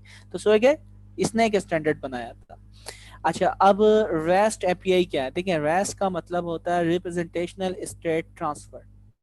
ये असल में कलेक्शन होता है। कलेक्शन क्या होता है? कुछ स्टैंडर्ड ऑपरेशन का। स्टैंडर्ड ऑपरेशन क्या है? देखिए, सर्वर और क्लाइंट के दरमियान कुछ रिक्वेस्ट क्लाइंट करता है सर्वर को कि भाई ये काम करो, ये डेटा मुझे दो। क्लाइंट के बाद ये जाता है सर्वर के पास, सर्वर उसको प्रोसेस करके वापस रिस्पॉन्स करता है। तो ये आपके कुछ स्टैंडर्ड कलेक्शन है ऑपरेशंस की, जो कि क्लाइंट और सर्वर के दरमियान होते हैं। और ये जो इन दोनों के दरमियान होते हैं, इनके लिए एक पर्टिकुलर रास्ता इस्तेमाल होता है जिसे हम कहते हैं प्रोटोकॉल, या जिसे हम कहते हैं HTTP हाइपरटेक्स्ट ट्रांसफर प्रोटोकॉल। इस प्रोटोकॉल के जरिए ये आपस में डेटा जो होता है ट्रांसफर होता है क्लाइंट और आपके सर्वर के दरमियान। अच्छा, फिर हमारे पास जब हम रिक्वेस्ट करते हैं वो सक्सेसफुली प्रोसेस हो जाता है, तो हमारे पास कुछ स्टेटस कोड आते हैं, और उन स्टेटस कोड के अगेंस्ट हमें पता चलता है कि रिक्वेस्ट के अगेंस्ट हुआ क्या है। लाइक 200 का मतलब क्या है, 404 का मतलब क्या है, और इसी तरह 201 का मतलब क्या है। तो वो आपके स्टेटस की पूरी लिस्ट है जो W3 स्कूल के ऊपर आप जाके देख भी सकते हैं। लाइक मैं कहता हूँ रेस्ट एपीआई रिस्पॉन्स कोड। तो यहाँ पे आके आपके पास देखिए इतने सारे कोड, गूगल ही आपको डायरेक्ट दिखा रहा है कि किस कोड का मतलब क्या होता है। ठीक है, तो जिससे मुझे पता चल जाता है कि मेरी इस रिक्वेस्ट के अगेंस्ट सर्वर और क्लाइंट के दरमियान क्या, यानी ट्रांजैक्शन के दरमियान क्या उसका स्टेटस है।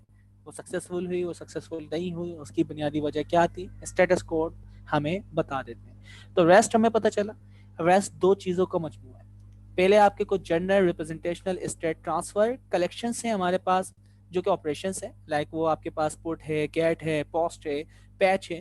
तो ये चंद स्टैंडर्ड आपके पास क्या ऑपरेशंस हैं जो कि क्लाइंट सर्वर के दरमियान होते हैं, और इनका जो आपस में कनेक्टिविटी होती है, डेटा ट्रांसफर होता है, वो एक पर्टिकुलर प्रोटोकॉल से होता है। उस प्रोटोकॉल का नाम है HTTP।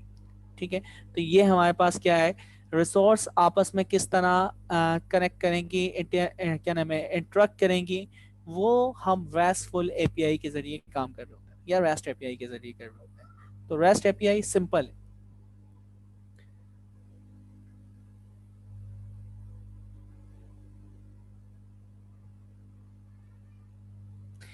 अच्छा, अब सवाल ये है कि एपीआई या ओपन एपीआई को हम कब इस्तेमाल करें। तो यहाँ पे देखें, पहले यानी when to use open API, उसके बाद हाईलाइट हमने कर दिया ऑलवेज। अब आप भाई कोई भी रेस्ट एपीआई की कोई एपीआई बनाते हैं, तो आपको हमेशा ओपन एपीआई को इस्तेमाल करना चाहिए, उसके स्टैंडर्ड को इस्तेमाल करना चाहिए, जिससे दूसरे आपकी डॉक्यूमेंटेशन या आपकी एपीआई को बहुत जल्दी यानी क्या कर सकते हैं, अडॉप्ट कर सकते हैं, उसको लर्न कर सकते हैं। तो ये स्टैंडर्ड। तो हमारा यानी क्या नाम है, पैना क्लाउड या जाविया जो भी एपीआई वगैरह पे काम करता है, तो वो उसको ओपन एपीआई के स्टैंडर्ड के ऊपर काम कर रहा है। सर, ऐसा ही है। जी बिल्कुल बिल्कुल, जजाकल्लाह सर। वही आता है। अच्छा, ये सारी ये चीज़ें बता रहा है। अब सवाल ये है कि क्या HTTP बेस ही हमारे पास यानी रिस्पॉन्स और रिक्वेस्ट वगैरह का यानी तरीका होता है। तो हमारे पास और भी बहुत सारे तरीके हैं आपकी रिसोर्स रिक्वेस्ट और रिस्पॉन्स करवाने के लिए। ठीक है, यानी एपीआई जो हम बना रहे हैं, तो एपीआई रेस्ट एपीआई नहीं होती, उसके अलावा भी एपीआई के स्टैंडर्ड हैं, यानी प्रोटोकॉल्स हैं, उनमें कुछ ना कुछ चेंजिंग आती है। अब वो चेंजिंग जो आ रही है वो कौन कौन से हैं, तो हम HTTP की तरह GRPC प्रोटोकॉल को भी इस्तेमाल करते हैं, ग्राफ क्यूएल स्कीमा वगैरह बना के भी हम इस्तेमाल कर रहे होते हैं। ठीक है, या हम SSL को इस्तेमाल कर रहे होते हैं, हम कर्व को इस्तेमाल कर रहे होते हैं। तो फर्ज नहीं है कि सिर्फ भाई यही प्रोटोकॉल है, और भी हमारे पास यानी तरीके हैं, प्रोटोकॉल्स हैं पॉस गेट के अलावा भी, जिसके ज़रिए हम एपीआई को कॉल कर सकते हैं या ये ऑपरेशन परफॉर्म करवाते हैं। ठीक है, तो हमारा इस वक्त जब भी मैं एपीआई का भी नाम लूँगा इस किताब के लिए, इस पर्टिकुलर सेगमेंट के लिए, तो हम रेस्ट एपीआई के बारे में बात कर रहे होंगे। ठीक है, तो आप इसको फिर रिलेट नहीं करेंगे दूसरे, यानी जो हमारे पास जीआरपीसी वगैरह या ग्राफ क्यूएल तो खैर हम पढ़ चुके हैं। सही, जीआरपीसी क्या है, आप इसके बारे में क्या बताना चाहेंगे।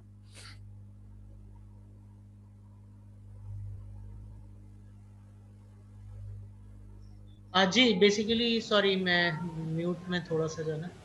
जीआरपीसी जो है बेसिकली निकला है, ये गूगल ने जो है सबसे पहले इनिशियल फेज में निकाला था। रिमोट प्रोसीजर कॉल जो है ना, अगर बेसिकली आप लोगों ने ऑपरेटिंग सिस्टम अगर कंप्यूटर साइंस बैकग्राउंड है तो इंटर प्रोसेस कम्युनिकेशन जो है वो अगर आपने पढ़ा हो तो उसमें आपके पास डिफरेंट मैकेनिज्म्स होते हैं। दो प्रोसेसेस जो इंडिपेंडेंट साइलो में इंडिपेंडेंटली चल रहे हैं, ऑटोनोमस प्रोसेसेस हैं, उनके दरमियान डेटा शेयरिंग है या कुछ कम्युनिकेशन होनी है, तो उसके लिए डिफरेंट तरीके थे कि पाइप क्रिएट कर लें, सॉकेट्स क्रिएट कर लें। उनमें से एक रिमोट प्रोसीजर कॉल भी था, जो बहुत कन्वेंशनल मेथड था। देन उसका एक बहुत लाइट वेट वर्जन गूगल ने इनिशियली इंट्रोड्यूस करवाया था, जिसको जीआरपीसी उन्होंने नाम दिया था। आई डोंट नो, इसमें मैंने देखा नहीं कभी कि जी गूगल के लिए है या नहीं, लेकिन इनिशियली ये गूगल ने इंट्रोड्यूस करवाया था। देन ये इंडस्ट्री स्टैंडर्ड बनता चला गया।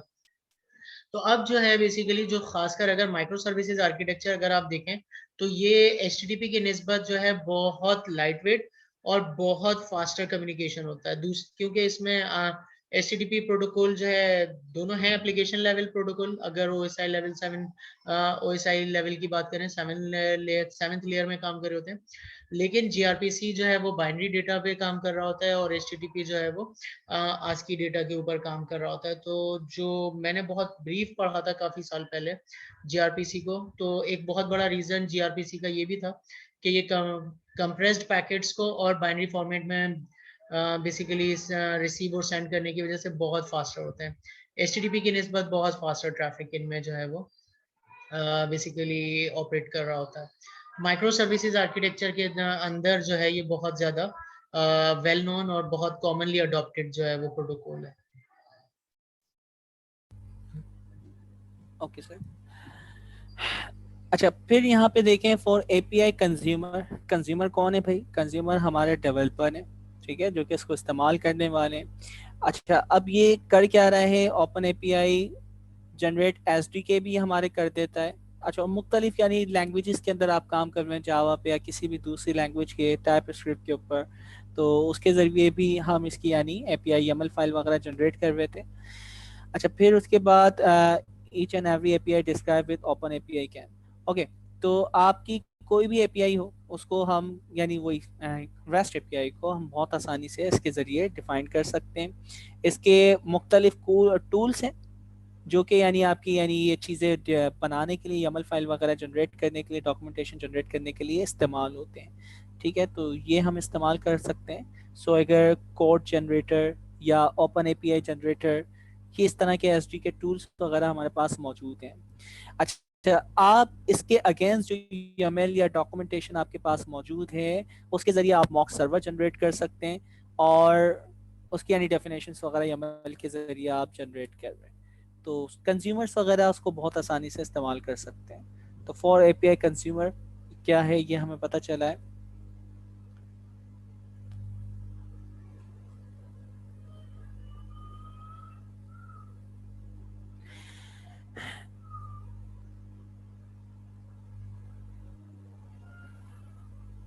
अच्छा, ये उसकी यानी एपीआई के जरिए हम जो यानी प्रोसेस कर रहे हैं, तो YAML फाइल जब बन जाती है, डॉक्यूमेंटेशन जब बन जाती है, तो उससे सर्वर बनाना, उससे वैलिडेट करना, उससे एपीआई की टेस्टिंग करना, तो ये सारे काम जो अभी हमने यानी सर्वर के ऊपर देखे थे या सर इनाम ने हमें दिखाए थे कि आपका पहला यूआरएल है वो आपसे ये इनपुट लेता है, वो इनपुट आपने दिया या उसके अगेंस्ट कोई इनपुट दिया, उसके अगेंस्ट क्या रिस्पॉन्स आएगा, क्या स्टेटस कोड आएगा, वो सब चीज़ें आप उसको टेस्ट भी कर सकते हैं।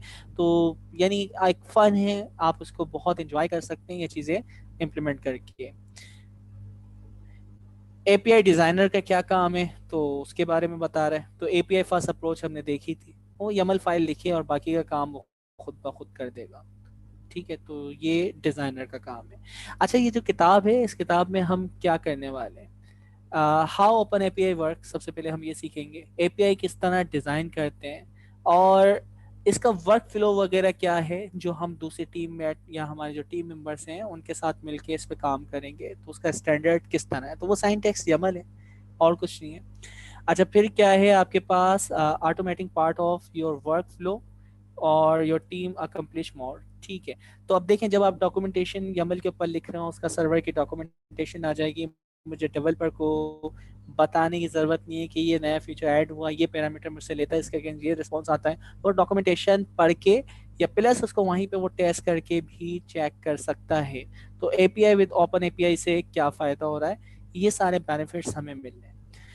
किताब को 3 हिस्सों में इसने डिस्ट्रीब्यूट किया है। सबसे पहले तो सिर्फ ओपन एपीआई के बारे में आपको बताएगा, उसके सिंटैक्स के बारे में बताएगा, अच्छा एबिलिटी किस तरह हम एपीआई को डिफाइन करते हैं वो चीज़ें बताएगा। एक ये फार्म इंस्टॉल एपीआई है जो कि होस्ट हुई हुई है ऑनलाइन, ठीक है, जो किसी ने एपीआई बना के पहले से रखी हुई है, उसको इस्तेमाल करना, उसको डॉक्यूमेंट करना, छोटा सा आपको ये ब्रीफ करेगा। अपनी एपीआई हम किस तरह बना सकते हैं, अच्छा, और आप क्या कर सकते हैं कि converted in a new API में आप उसको कैसे, यानी न्यू वर्जन में उसको अपडेट कर सकते हैं, उनके दरमियान कंपैरिजन कर सकते हैं। उसके बाद लास्ट जो बताएगा, आप build your on API open API tooling and features, तो उसके क्या फीचर्स हैं, क्या टूल्स हैं, ये 3 पार्ट के अंदर हम इसको पढ़ने की कोशिश करेंगे। ठीक है, तो ये बुक को इसने 3 हिस्सों में डिवाइड किया है कि हम किस तरह किताब को पढ़ने वाले। अच्छा, अब देखें, इन्होंने बहुत ही आसान आर्किटेक्चर इस्तेमाल किया है। ओपन एपीआई यानी वो डॉक्यूमेंटेशन, उसके बाद यमल फाइल कह सकते हैं, पोस्टमैन है, पोस्टमैन के ऊपर आप गेट क्यूरी भेजते हैं, स्वैगर एडिटर हमारा यानी इसमें इस्तेमाल हो रहा है। ओपन एपीआई बॉयलर प्लेट्स ये क्या है, इसको थोड़ी देर बाद हम देखेंगे। रिस्पॉन्सेस जो हमारे पास आते हैं, स्टेटस कोड जो हमारे पास आते हैं, ठीक है, पॉस ऑपरेशंस क्या होते हैं, तो ये पूरा का पूरा एक प्रोसीजर है जो कि हम इस्तेमाल करने वाले। ठीक है, तो ये डायग्राम देख लें, अभी 3 से 4 दफ़ा इस डायग्राम को हम डिस्क्राइब करेंगे।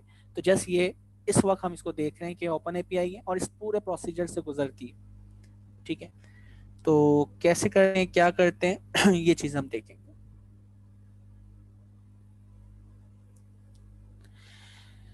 तो बस हमने ये चीज़ें देखी हैं कि भाई रेस्टफुल एपीआई वगैरह क्या है, एचटीटीपी प्रोटोकॉल वगैरह क्या है, इस किस तरह हम इसको ट्रेडमार्क टूल के तौर पे इस्तेमाल कर रहे हैं, इसकी डेफिनेशन जो हम लिखते हैं यमल फाइल के अंदर लिखते हैं, और स्वैगर बनाने वाली कंपनी का इन्होंने नाम भी बताया था। ओके, तो स्वैगर स्मार्ट बियर स्मार्ट के बियर नाम से यानी ये टूल बनाने, स्मार्ट बियर, तो ये ऑर्गेनाइजेशन के लिए या इसने भी स्टार्टअप के सर लिए? बाद में एक्वायर किया था। इनिशियली स्वैगर किसी और, मुझे नाम याद नहीं आ रहा, बहुत जो इनिशियल प्रोजेक्ट था ना, ये कोई स्टार्टअप था, उसने स्वैगर टूल निकाला था, देन स्मार्ट बियर ने एक्वायर किया था, जहां तक मुझे याद पड़ रहा है, क्योंकि ये बहुत पुरानी बात है, थोड़ी मध्यम हो गई है याददाश्त में। तो खैर वो दैट्स अनदर डिस्कशन टॉपिक। सही, बस हमें अभी करंट का ही पता हो सर, ये भी काफ़ी है। एग्जैक्टली, सॉरी, बिल्कुल आप ठीक कह रहे हैं, एग्जैक्टली। ओके, अच्छा, अब चैप्टर 2 को ना पढ़ने का थोड़ा सा तरीका मैं चेंज करता हूँ। हम क्या करते हैं, हम बिल्कुल ना एंड से देखते हैं इसकी समरी। ठीक है, तो समरी से हमें पता चलेगा कि ये हमें सिखाने वाला क्या है। अच्छा, सबसे पहले ये आपको बताएगा कि भाई एपीआई क्या होती है। एपीआई के साथ फॉर्म इंस्टॉल के नाम से एक एपीआई बनी हुई है, वो कैसे काम करती है, ठीक है, उसकी इंस्टॉलेशन वगैरह, पोस्टमैन को आप किस तरह इंस्टॉल करते हैं, वहां से रिक्वेस्ट कैसे भेजते हैं, उसका रिस्पांस कैसे आता है, उसको देखना, जो कि हम बहुत पहले बार बार ये काम कर चुके हैं अपनी एपीआई बना के भी, ग्राफक्यूएल के जरिए पहले से बनी हुई। तो हमने दोनों एपीआई, रेस्ट एपीआई, ग्राफक्यूएल वगैरह ये सब बना के हमने इस्तेमाल की हुई है। अच्छा, फिर क्या है कि request proof interact with API, you will allow to test assumption about it। ठीक है, तो रिक्वेस्ट वगैरह कैसे हम टेस्ट करते हैं, उसके अंदर डेटा वगैरह इंसर्ट वगैरह करना है, और इसी तरह हमारे पास टेलीनेट या टेलनेट और इसी तरह ओपन एसएसएल।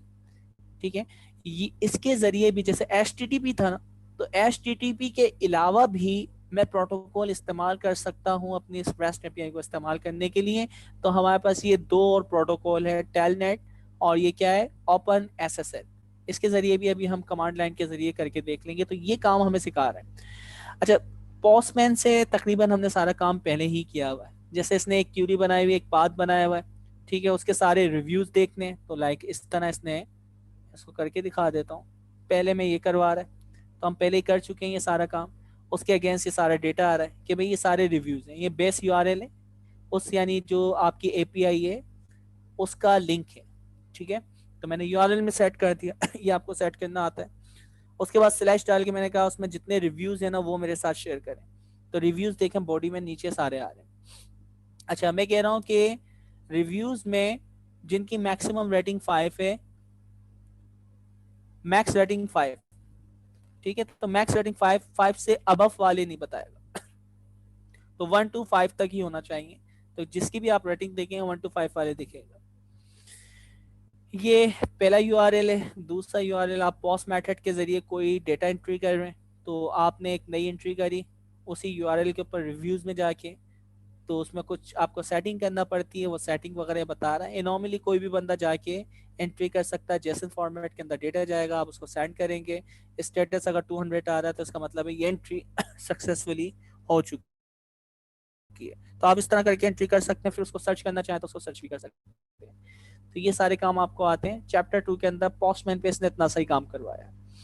अच्छा अब देखें, आपने एंड रिजल्ट देख लिया, प्रैक्टिकल देख लिया, अब उसको हम थ्योरेटिकल कवर करने की कोशिश करते हैं, ठीक है। तो सबसे पहले तो ये बता रहा है भाई फॉर्म इंस्टॉल एपीआई क्या है। फॉर्म इंस्टॉल एपीआई के बारे में अगर पढ़ना चाह रहे हैं तो भाई यहाँ से आप जाएं, ये यूआरएल यहाँ से भी उठा सकते हैं, या वो वहाँ से वो लिंक मुझे प्रोवाइड कर रहा है, वहाँ से आप कॉपी कर लें।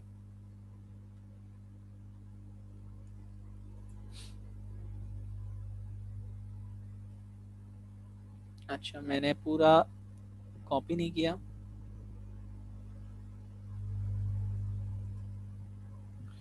यूआरएल में कोई ना कोई चेंजिंग हो गई। चले मैं यहाँ से किताब से देखता हूँ यूआरएल क्या है। ये हमारे पास यूआरएल है, राइट क्लिक, कॉपी यूआरएल,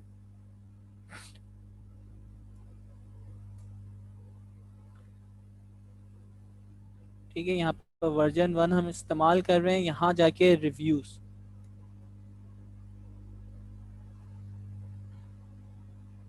एक मिनट आगे जाके हम देखते हैं क्या है।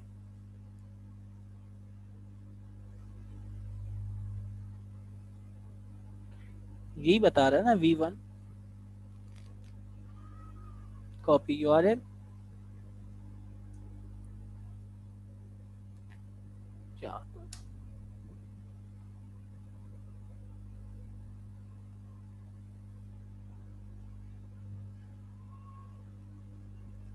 एक मिनट, सर नीचे स्वैगर हब का लिंक मौजूद है, उस पर क्लिक कर लें।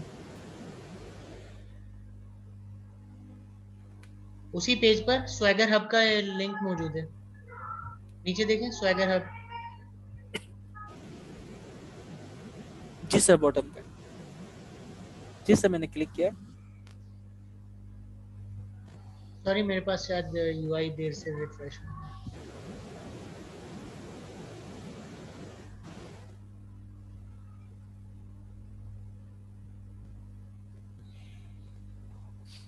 अच्छा यहाँ पे ये काम कर रहा है, वहाँ क्यों नहीं काम कर रहा?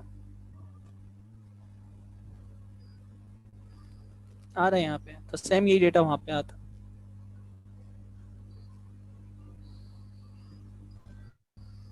ठीक है,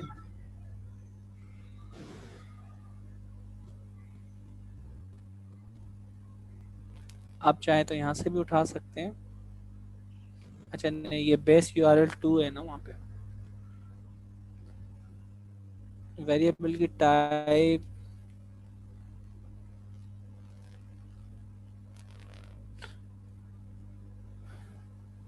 ठीक है, ये इसकी डॉक्यूमेंटेशन आ गए। सो अगर पोस्टर एपीआई ये आ गई,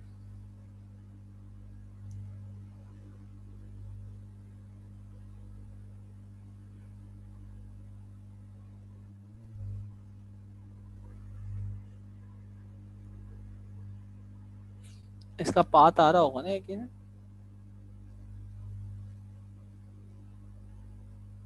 ये आ रहा है ना रिव्यू।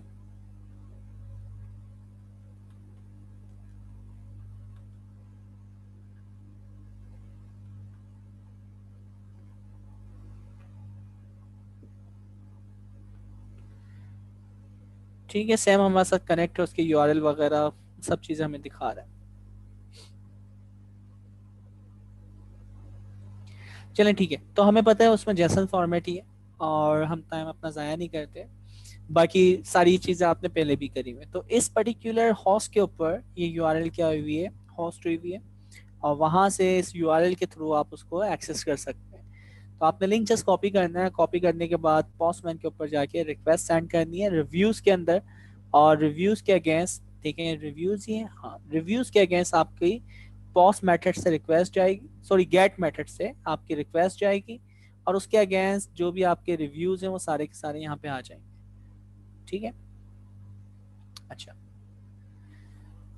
तो इसमें कुछ भी नहीं है कि भाई क्या क्या कर सकते हैं आप, इनॉर्मली या इनोनिमस कोई भी बंदा जाके रिव्यू कुछ भी दे सकता है, उसने कोई साइन अप नहीं करना, कुछ नहीं करना, कोई भी कमेंट्स कोई भी रिव्यू देना चाह रहा है वो कर सकता है, वो रेटिंग जो है वो 1 to 5 दे सकता है, और अच्छा वो साइन अप वगैरह भी कर सकता है रिव्यूज देने के लिए, और इसी तरह फिर वो अपनी आईडी बना के भी रिव्यू दे सकता है। तो दो तरीके हैं, ये एपीआई इस तरह काम करती है।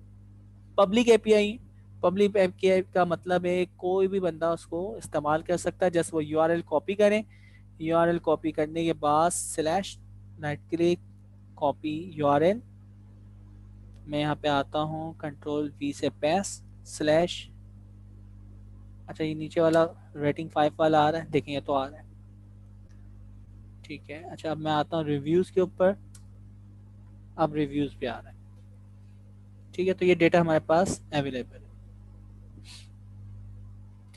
अच्छा अब देखिए हमारे पास टेबल इन्होंने दिया हुआ है, ये कह रहा है कि यार कुछ एक्सपेरिमेंट आप करें, आप रिव्यूज पे जाएं, रेटिंग 1 to 5 कोई भी क्यूरी दें, उसके अंदर बॉडी में क्या आता है, रिस्पॉन्स में क्या आता है, उसके अगेंस्ट आप उसका मुझे जवाब दें।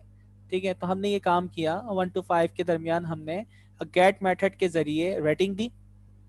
ठीक है, यहाँ पे हम गए थे गेट मेथड, यहाँ पे हमने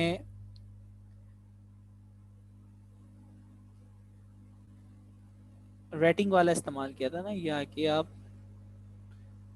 रेटिंग, बल्कि उसी में रेटिंग कंट्रोल जी करना मुझे पड़ेगा, कंट्रोल जी, डायरेक्टली पैरामीटर आपने यहाँ से पास कर दिया। और भी तरीके हैं पैरामीटर स्ट्रिंग के अंदर पास करने के, तो रेटिंग 5 तक के जो हैं वो हमें यहाँ पे इसने प्रोवाइड कर दिए। अच्छा फिर ये कह रहा है रिस्पॉन्स क्या आ रहा है, तो रिस्पॉन्स का स्टेटस आप देख सकते हैं क्या आ रहा होगा आपके पास 200, या हमारे पास जो डेटा आ रहा है वो आ रहा है जेसन फॉर्मेट के अंदर। ठीक है, तो रिस्पॉन्स हमारे पास जेसन फॉर्मेट में आ रहा है, स्टेटस हमारे पास 200 का आ रहा है। तो इस तरह की यानी इसने टास्क आपको दिया। अच्छा फिर यही काम आप क्या करें, पॉज रिव्यूज पे जाएं, रिव्यूज करें, और वहां पे आप जेसन फॉर्मेट के अंदर बॉडी में ये पास करें, तो आप कोई एंट्री करवा सकते हैं। तो यहाँ पे हमने ये दूसरा वाला पॉज मेथड से सेम रिव्यू उसी प्रोटो, यानी आपने यूआरएल को इस्तेमाल किया, कोई एक नई एंट्री की और उसके बाद उसको सेंड किया। ठीक है, तो ये बॉडी में जाके रो डेटा सेलेक्ट करके जेसन फॉर्मेट में आपने वो कॉपी पेस्ट किया, और उसके बाद टाइप यहाँ से जेसन सेलेक्ट करनी है, उसके बाद आप इसको सेंड कर देंगे। ये काम आप बहुत पहले और कई बार सीख चुके हैं। ठीक है, तो ये एंट्री देखें यहाँ पे हो भी गई, और उसके अगेंस्ट जो भी होगा डेटा नीचे कहीं ना कहीं आप दोबारा से सर्च करवाएंगे तो वो आ जाएगा। तो इनॉर्मली कोई भी बंदा जाके रिव्यूज वगैरह पॉज कर सकता है, यानी इंसर्ट कर सकता है। तो पहले आपने रिट्रीव किया है, दूसरे में आपने इंसर्ट किया है, उसके रिस्पॉन्स क्या आ रहे हैं वो आपको अब देख के बताना, आप बता देंगे क्या आ रहे हैं। ठीक है, तो एक क्वेश्चन मार्क्स की जगह आप ये इसको फील कर दिएगा। अच्छा फिर हमारे पास टेलनेट और इसी तरह ओपन एसएसएल, जिसके जरिए हम एचटीटीपी को देख सकते हैं। तो आगे ये कमांड आपको दिखाएगा भी कि किस तरह होगा। पोस्टमैन की इंस्टॉलेशन, इसको इस्तेमाल करना, इसको कनेक्ट करना, ठीक है, रिक्वेस्ट करना, उस रिक्वेस्ट के अगेंस्ट रिस्पॉन्स को देखना। तो ये वो सारे काम हैं जो कि पोस्टमैन पे हम बचपन से करते हुए आ रहे हैं। सारी चीज़ आपको पता है कि यूआरएल क्या होता है, आप की वैल्यू किस तरह पास करते हैं यूआरएल में कैसे पास करते हैं, तो इसके बारे में बस हम सिर्फ देख ही रहे हैं, गो थ्रू हमने की कर रहे हैं। तो पॉस और गेट के दरमियान हम फर्क देख रहे हैं कि सैम उसके ऊपर जाने पे क्या आता है।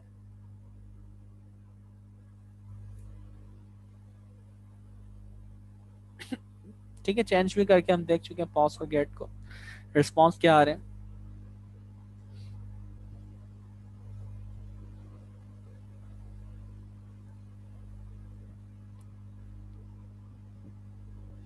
तो प्रैक्टिस आप कर सकते हैं इसके ऊपर अच्छा इसने 2-3 और एपीआई दे दी, इसको भी आप देख सकते हैं कैट फैक्ट एपीआई है, लॉरियम पिक्सल के नाम से एपीआई है।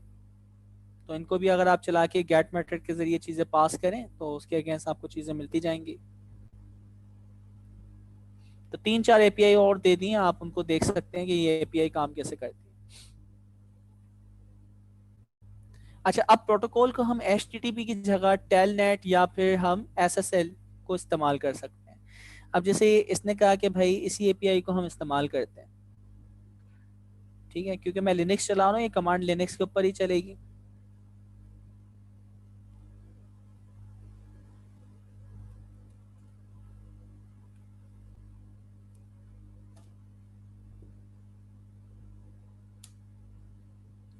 अच्छा जी, अच्छा फिर ये आप इस कमांड को भी एग्जीक्यूट करके देख सकते हैं। तो थोड़ा सा टाइम लेगी, उसने डिस्क्राइब किया कि टाइम क्यों ले रही है, ठीक है, और ये आपको एपीआई के बारे में बता रही है। तो बस आप इसको चला के देख लें। इसी तरह आप यानी गेट मेथड, पॉस मेथड वगैरह भी डायरेक्टली यहाँ से पास कर सकते हैं और उसके अगेंस्ट जो भी डेटा चाह रहे हैं वो आप गेट कर सकते हैं, ठीक है। ये बाकी SSL की कमांड्स वगैरह, तो हमारा भी SSL के ऊपर इतना ज़्यादा फोकस नहीं है। बाकी सर आप कुछ बताना चाहेंगे SSL वगैरह क्या चीज़ है? असल में HTTP जो है, जैसे मैंने कहा था कि प्लेन टेक्स्ट फॉर्मेट है, जो भी data over the wire transfer हो रहा होता है एप्लीकेशन लेयर में, वो जो है प्लेन आस्की कोड में होता है। तो अगर मैं जो है यूजर आईडी पासवर्ड भी भेज रहा हूँ, तो जो नेटवर्क स्निफर्स होते हैं, जो बेसिकली हैकर्स होते हैं, वो अगर आपके नेटवर्क के ऊपर टैप करके बैठे हैं या आप वाईफाई सिग्नल में हैं, वाईफाई पे कम्युनिकेट कर रहे हैं, तो वो ओवर द वायर जो है बेसिकली मतलब आपकी सराउंडिंग्स में वो डेटा प्लेन टेक्स्ट फॉर्मेट में जो है वो मौजूद होता है। तो अगर आप कम्युनिकेशन जो है तो इसका प्रॉब्लम ये था कि जो इंफॉर्मेशन थी वो इजीली लीक हो जाती थी, जो भी डेटा आप ट्रैवल बेसिकली एक्सेस कर रहे होते थे।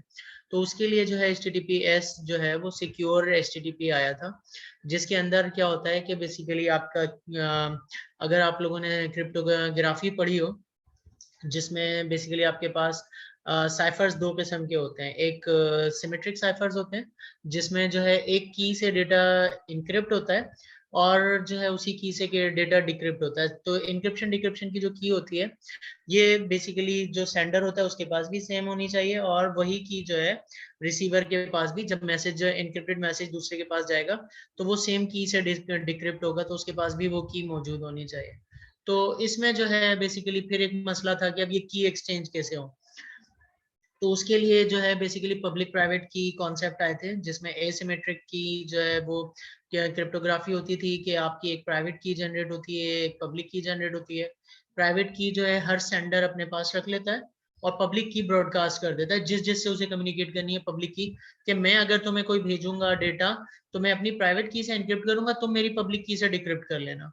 तो दो जो है, जब भी जो है एक जो है मुझे किसी से कम्युनिकेट डायलॉग करना है, तो हमेशा मैं जो है एक पेयर ऑफ कीज क्रिएट करता हूँ, जिसके लिए बहुत सारी लाइब्रेरीज हैं। उनमें से एक ओपन SSL भी है, जिसकी मदद से आप जो है वो बेसिकली की पेयर जनरेट कर सकते हैं। तो HTTPS जो है वो एसिमेट्रिक एनक्रिप्शन बेसिकली टेक्निक के ऊपर काम करता है, जिसके अंदर सर्वर जो है उसके पास अपनी प्राइवेट की होती है और वो पब्लिक की सबको अपने क्लाइंट्स को भेज देता है। तो जब मैं जो है सर्वर से कम्युनिकेट करना चाह रहा हूँ तो मैं उसकी अच्छा हाँ, मैं सर्वर से कम्युनिकेट करना चाह रहा हूँ, डेटा भेजना चाह रहा हूँ, तो मैं अपनी प्राइवेट की से भेजूंगा। सर्वर की जो है, सर्वर मेरी और सर्वर के पास मेरी पब्लिक की होनी चाहिए, तो सर्वर उससे जो है वो डिक्रिप्ट कर लेगा। चूंकि सर्वर यहाँ डेटा भेज रहा होता है यूजुअली, तो डेटा जो है वो सर्वर की से एनक्रिप्ट होके जा रहा होता है।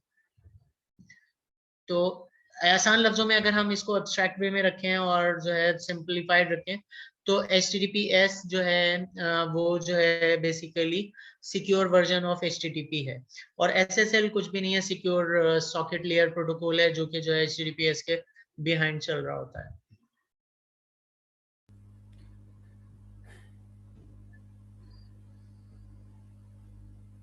जी सर। जज़ाकल्लाह सर। भैया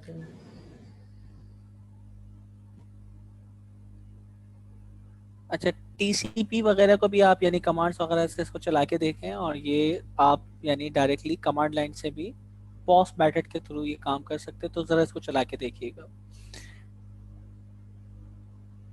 तो ये बता रहा है कि पॉस URL के अंदर आप चीज़ें डिफाइन कर रहे हैं, पॉस मेथड है, उसके बाद दूसरा जो पॉइंट है उसके अंदर ये आपको बता रहा है कि इंडिकेट साइज, क्या आप कितनी बॉडी के अंदर नंबर ऑफ लेटर्स लिख सकते हैं, उसका साइज है।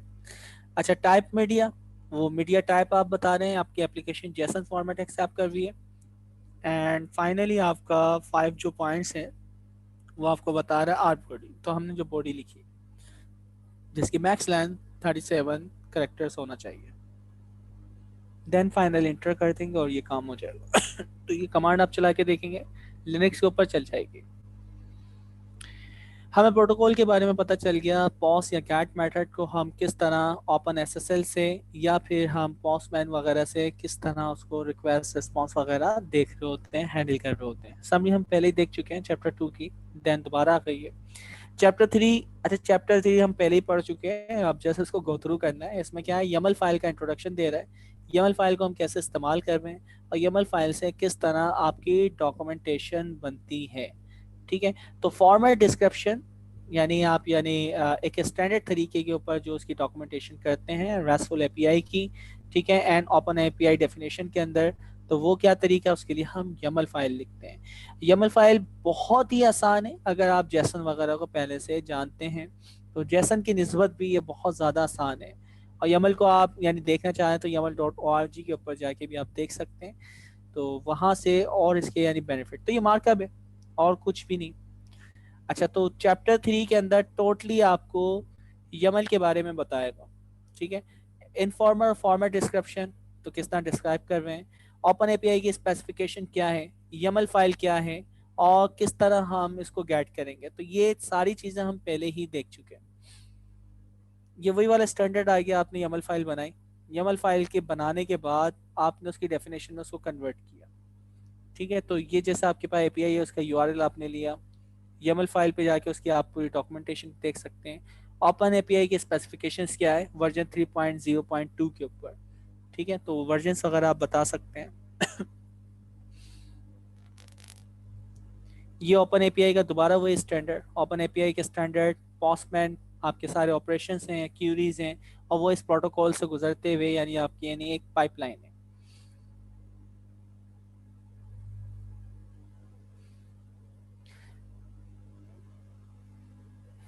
अच्छा, इसने सबसे पहले आपको बताया कि हम किस तरह इसको डिस्क्राइब करते हैं।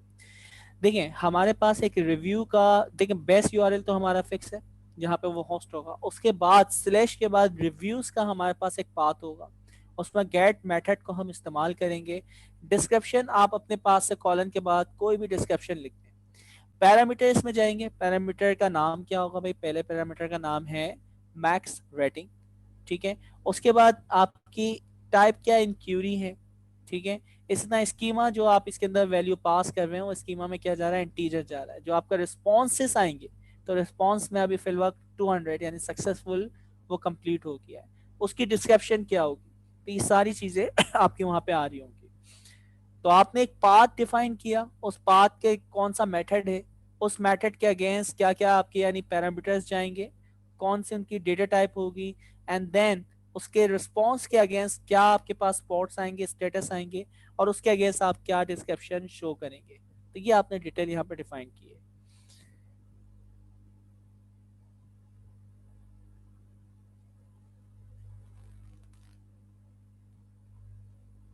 अच्छा, ये वही चीज़ें आपको बता रहा है कि ये पाथ हो गया, ये मेथड हो गया, ये डिस्क्रिप्शन, आप ह्यूमन रीडेबल जो भी चीज़ आप डिफाइन करना चाह रहे हैं, ये पैरामीटर्स हो गए, लिस्ट ऑफ पैरामीटर आ सकते हैं। अभी तो सिर्फ एक ही चीज़ जा रही है, मैक्स आपकी रेटिंग, इसका आईडी जा रही हो, उसका एनआईसी नंबर जा रहा हो, तो जो भी डेटा जा रहा हो वो आपके मैक्स पैरामीटर्स होंगे।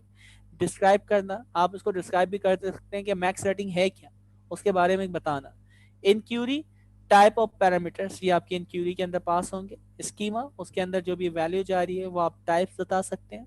अच्छा, फिर रिस्पांस जो आएगा, उस रिस्पांस के अगेंस्ट जो सर्वर क्लाइंट को आपसे रिस्पांस करेगा, उसका स्टेटस क्या रिटर्न होगा, उसके बारे में क्या चीज़ डिफाइन करना चाह रहे हैं। तो बहुत ही आसान, पाथ, पाथ के कौन सा मेथड है, क्या डिस्क्रिप्शन है, क्या पैरामीटर है, क्या उसकी टाइप्स है, और रिस्पॉन्स के अगेंस्ट क्या चीज़ें आपको शो करनी। तो इनका भाई वादा है कि अगर आपको जैसन आती है तो इसके ऊपर देखना या इसको समझना बहुत ही आसान होगा। यमल कोई इतनी मुश्किल तरीन काम नहीं है। तो वो हमने ये बल्कि पिक्चर हम पहले ही देख चुके हैं। तो इस पिक्चर को देख लिया करें, तकरीबन सारी चीजें इसने डिफाइन की हुई किस तरह आप कर रहे हैं। रिस्ट्रिक्शन यानी ना जो जैसन में थी, यहाँ से रिस्ट्रिक्शन वगैरह सब खत्म हो गए। अच्छा, ये मार्कअप लैंग्वेज है और इसको बहुत सारी जगह पे स्टैंडर्डाइज इस्तेमाल होता है, कुबरनेटिस वगैरह के ऊपर हम इस्तेमाल करते हैं। ठीक है, क्लाउड कंप्यूटिंग के जो आपके क्लस्टर वगैरह होते हैं, ऑटो स्केलिंग वगैरह जो होती है, तो उसको हैंडल करने के लिए भी हम YAML फाइल के अंदर ही कोड लिखते हैं या इंफ्रास्ट्रक्चर की टाइप बताते हैं या उसकी रिक्वायरमेंट बताते हैं। अब जैसे आप वहाँ डबल कोड लगाते थे, देखिए यहाँ डबल कोड में आपने नंबर 1 या सम स्ट्रिंग जो आपने लिखा हुआ हेलो ओवर दी है, तो यहाँ पे आपने कोई डबल कोड या सिंगल कोड नहीं लगा है। ठीक है, तो कमेंट्स इसमें भी मौजूद हैं, मल्टी लाइन कमेंट्स, ठीक है, या फिर सिंगल लाइन कमेंट्स। तो ये आपका सेकंड वाला कमेंट्स है और ये सारी चीज़ें आपको बताया पॉइंट्स के साथ आप पढ़ सकते हैं। इसमें बस एक चीज ऐड करना चाहूंगा कि पाइथन अगर आप लोगों ने की है तो पाइथन की तरह इंडेंटेशन की बहुत अहमियत है YAML में। आप लोगों ने ये हमेशा याद रखना है कि जो बेसिकली इंडेंटेड लेवल है, इसका मतलब वो अपने से ऊपर वाला जो उससे लेस इंडेंटेड है उसका चाइल्ड है। और इसमें डैशेस का एक मखसूस मतलब होता है। और इसके अलावा बेसिकली यानी ये डैश का मतलब होता है एरे है, मतलब ये सरकासिम अभी बताएंगे आपको। तो इसमें बस मैं ये कहना चाहता हूँ इंडेंटेशन की बहुत अहम आपने ख्याल रखनी है। जी सर, सर, सॉरी। ठीक, तो बिल्कुल पाइथन की तरह स्टैंडर्ड है और यहाँ पे यानी कर्ली ब्रैकेट्स या जो चीज़ें ख़त्म की हैं चाइल्ड पेरेंट का, तो उसकी जगह आपकी पेरेंट चाइल्ड की इंडेंटेशन ले ली है, लाइक पाइथन ही है बिल्कुल।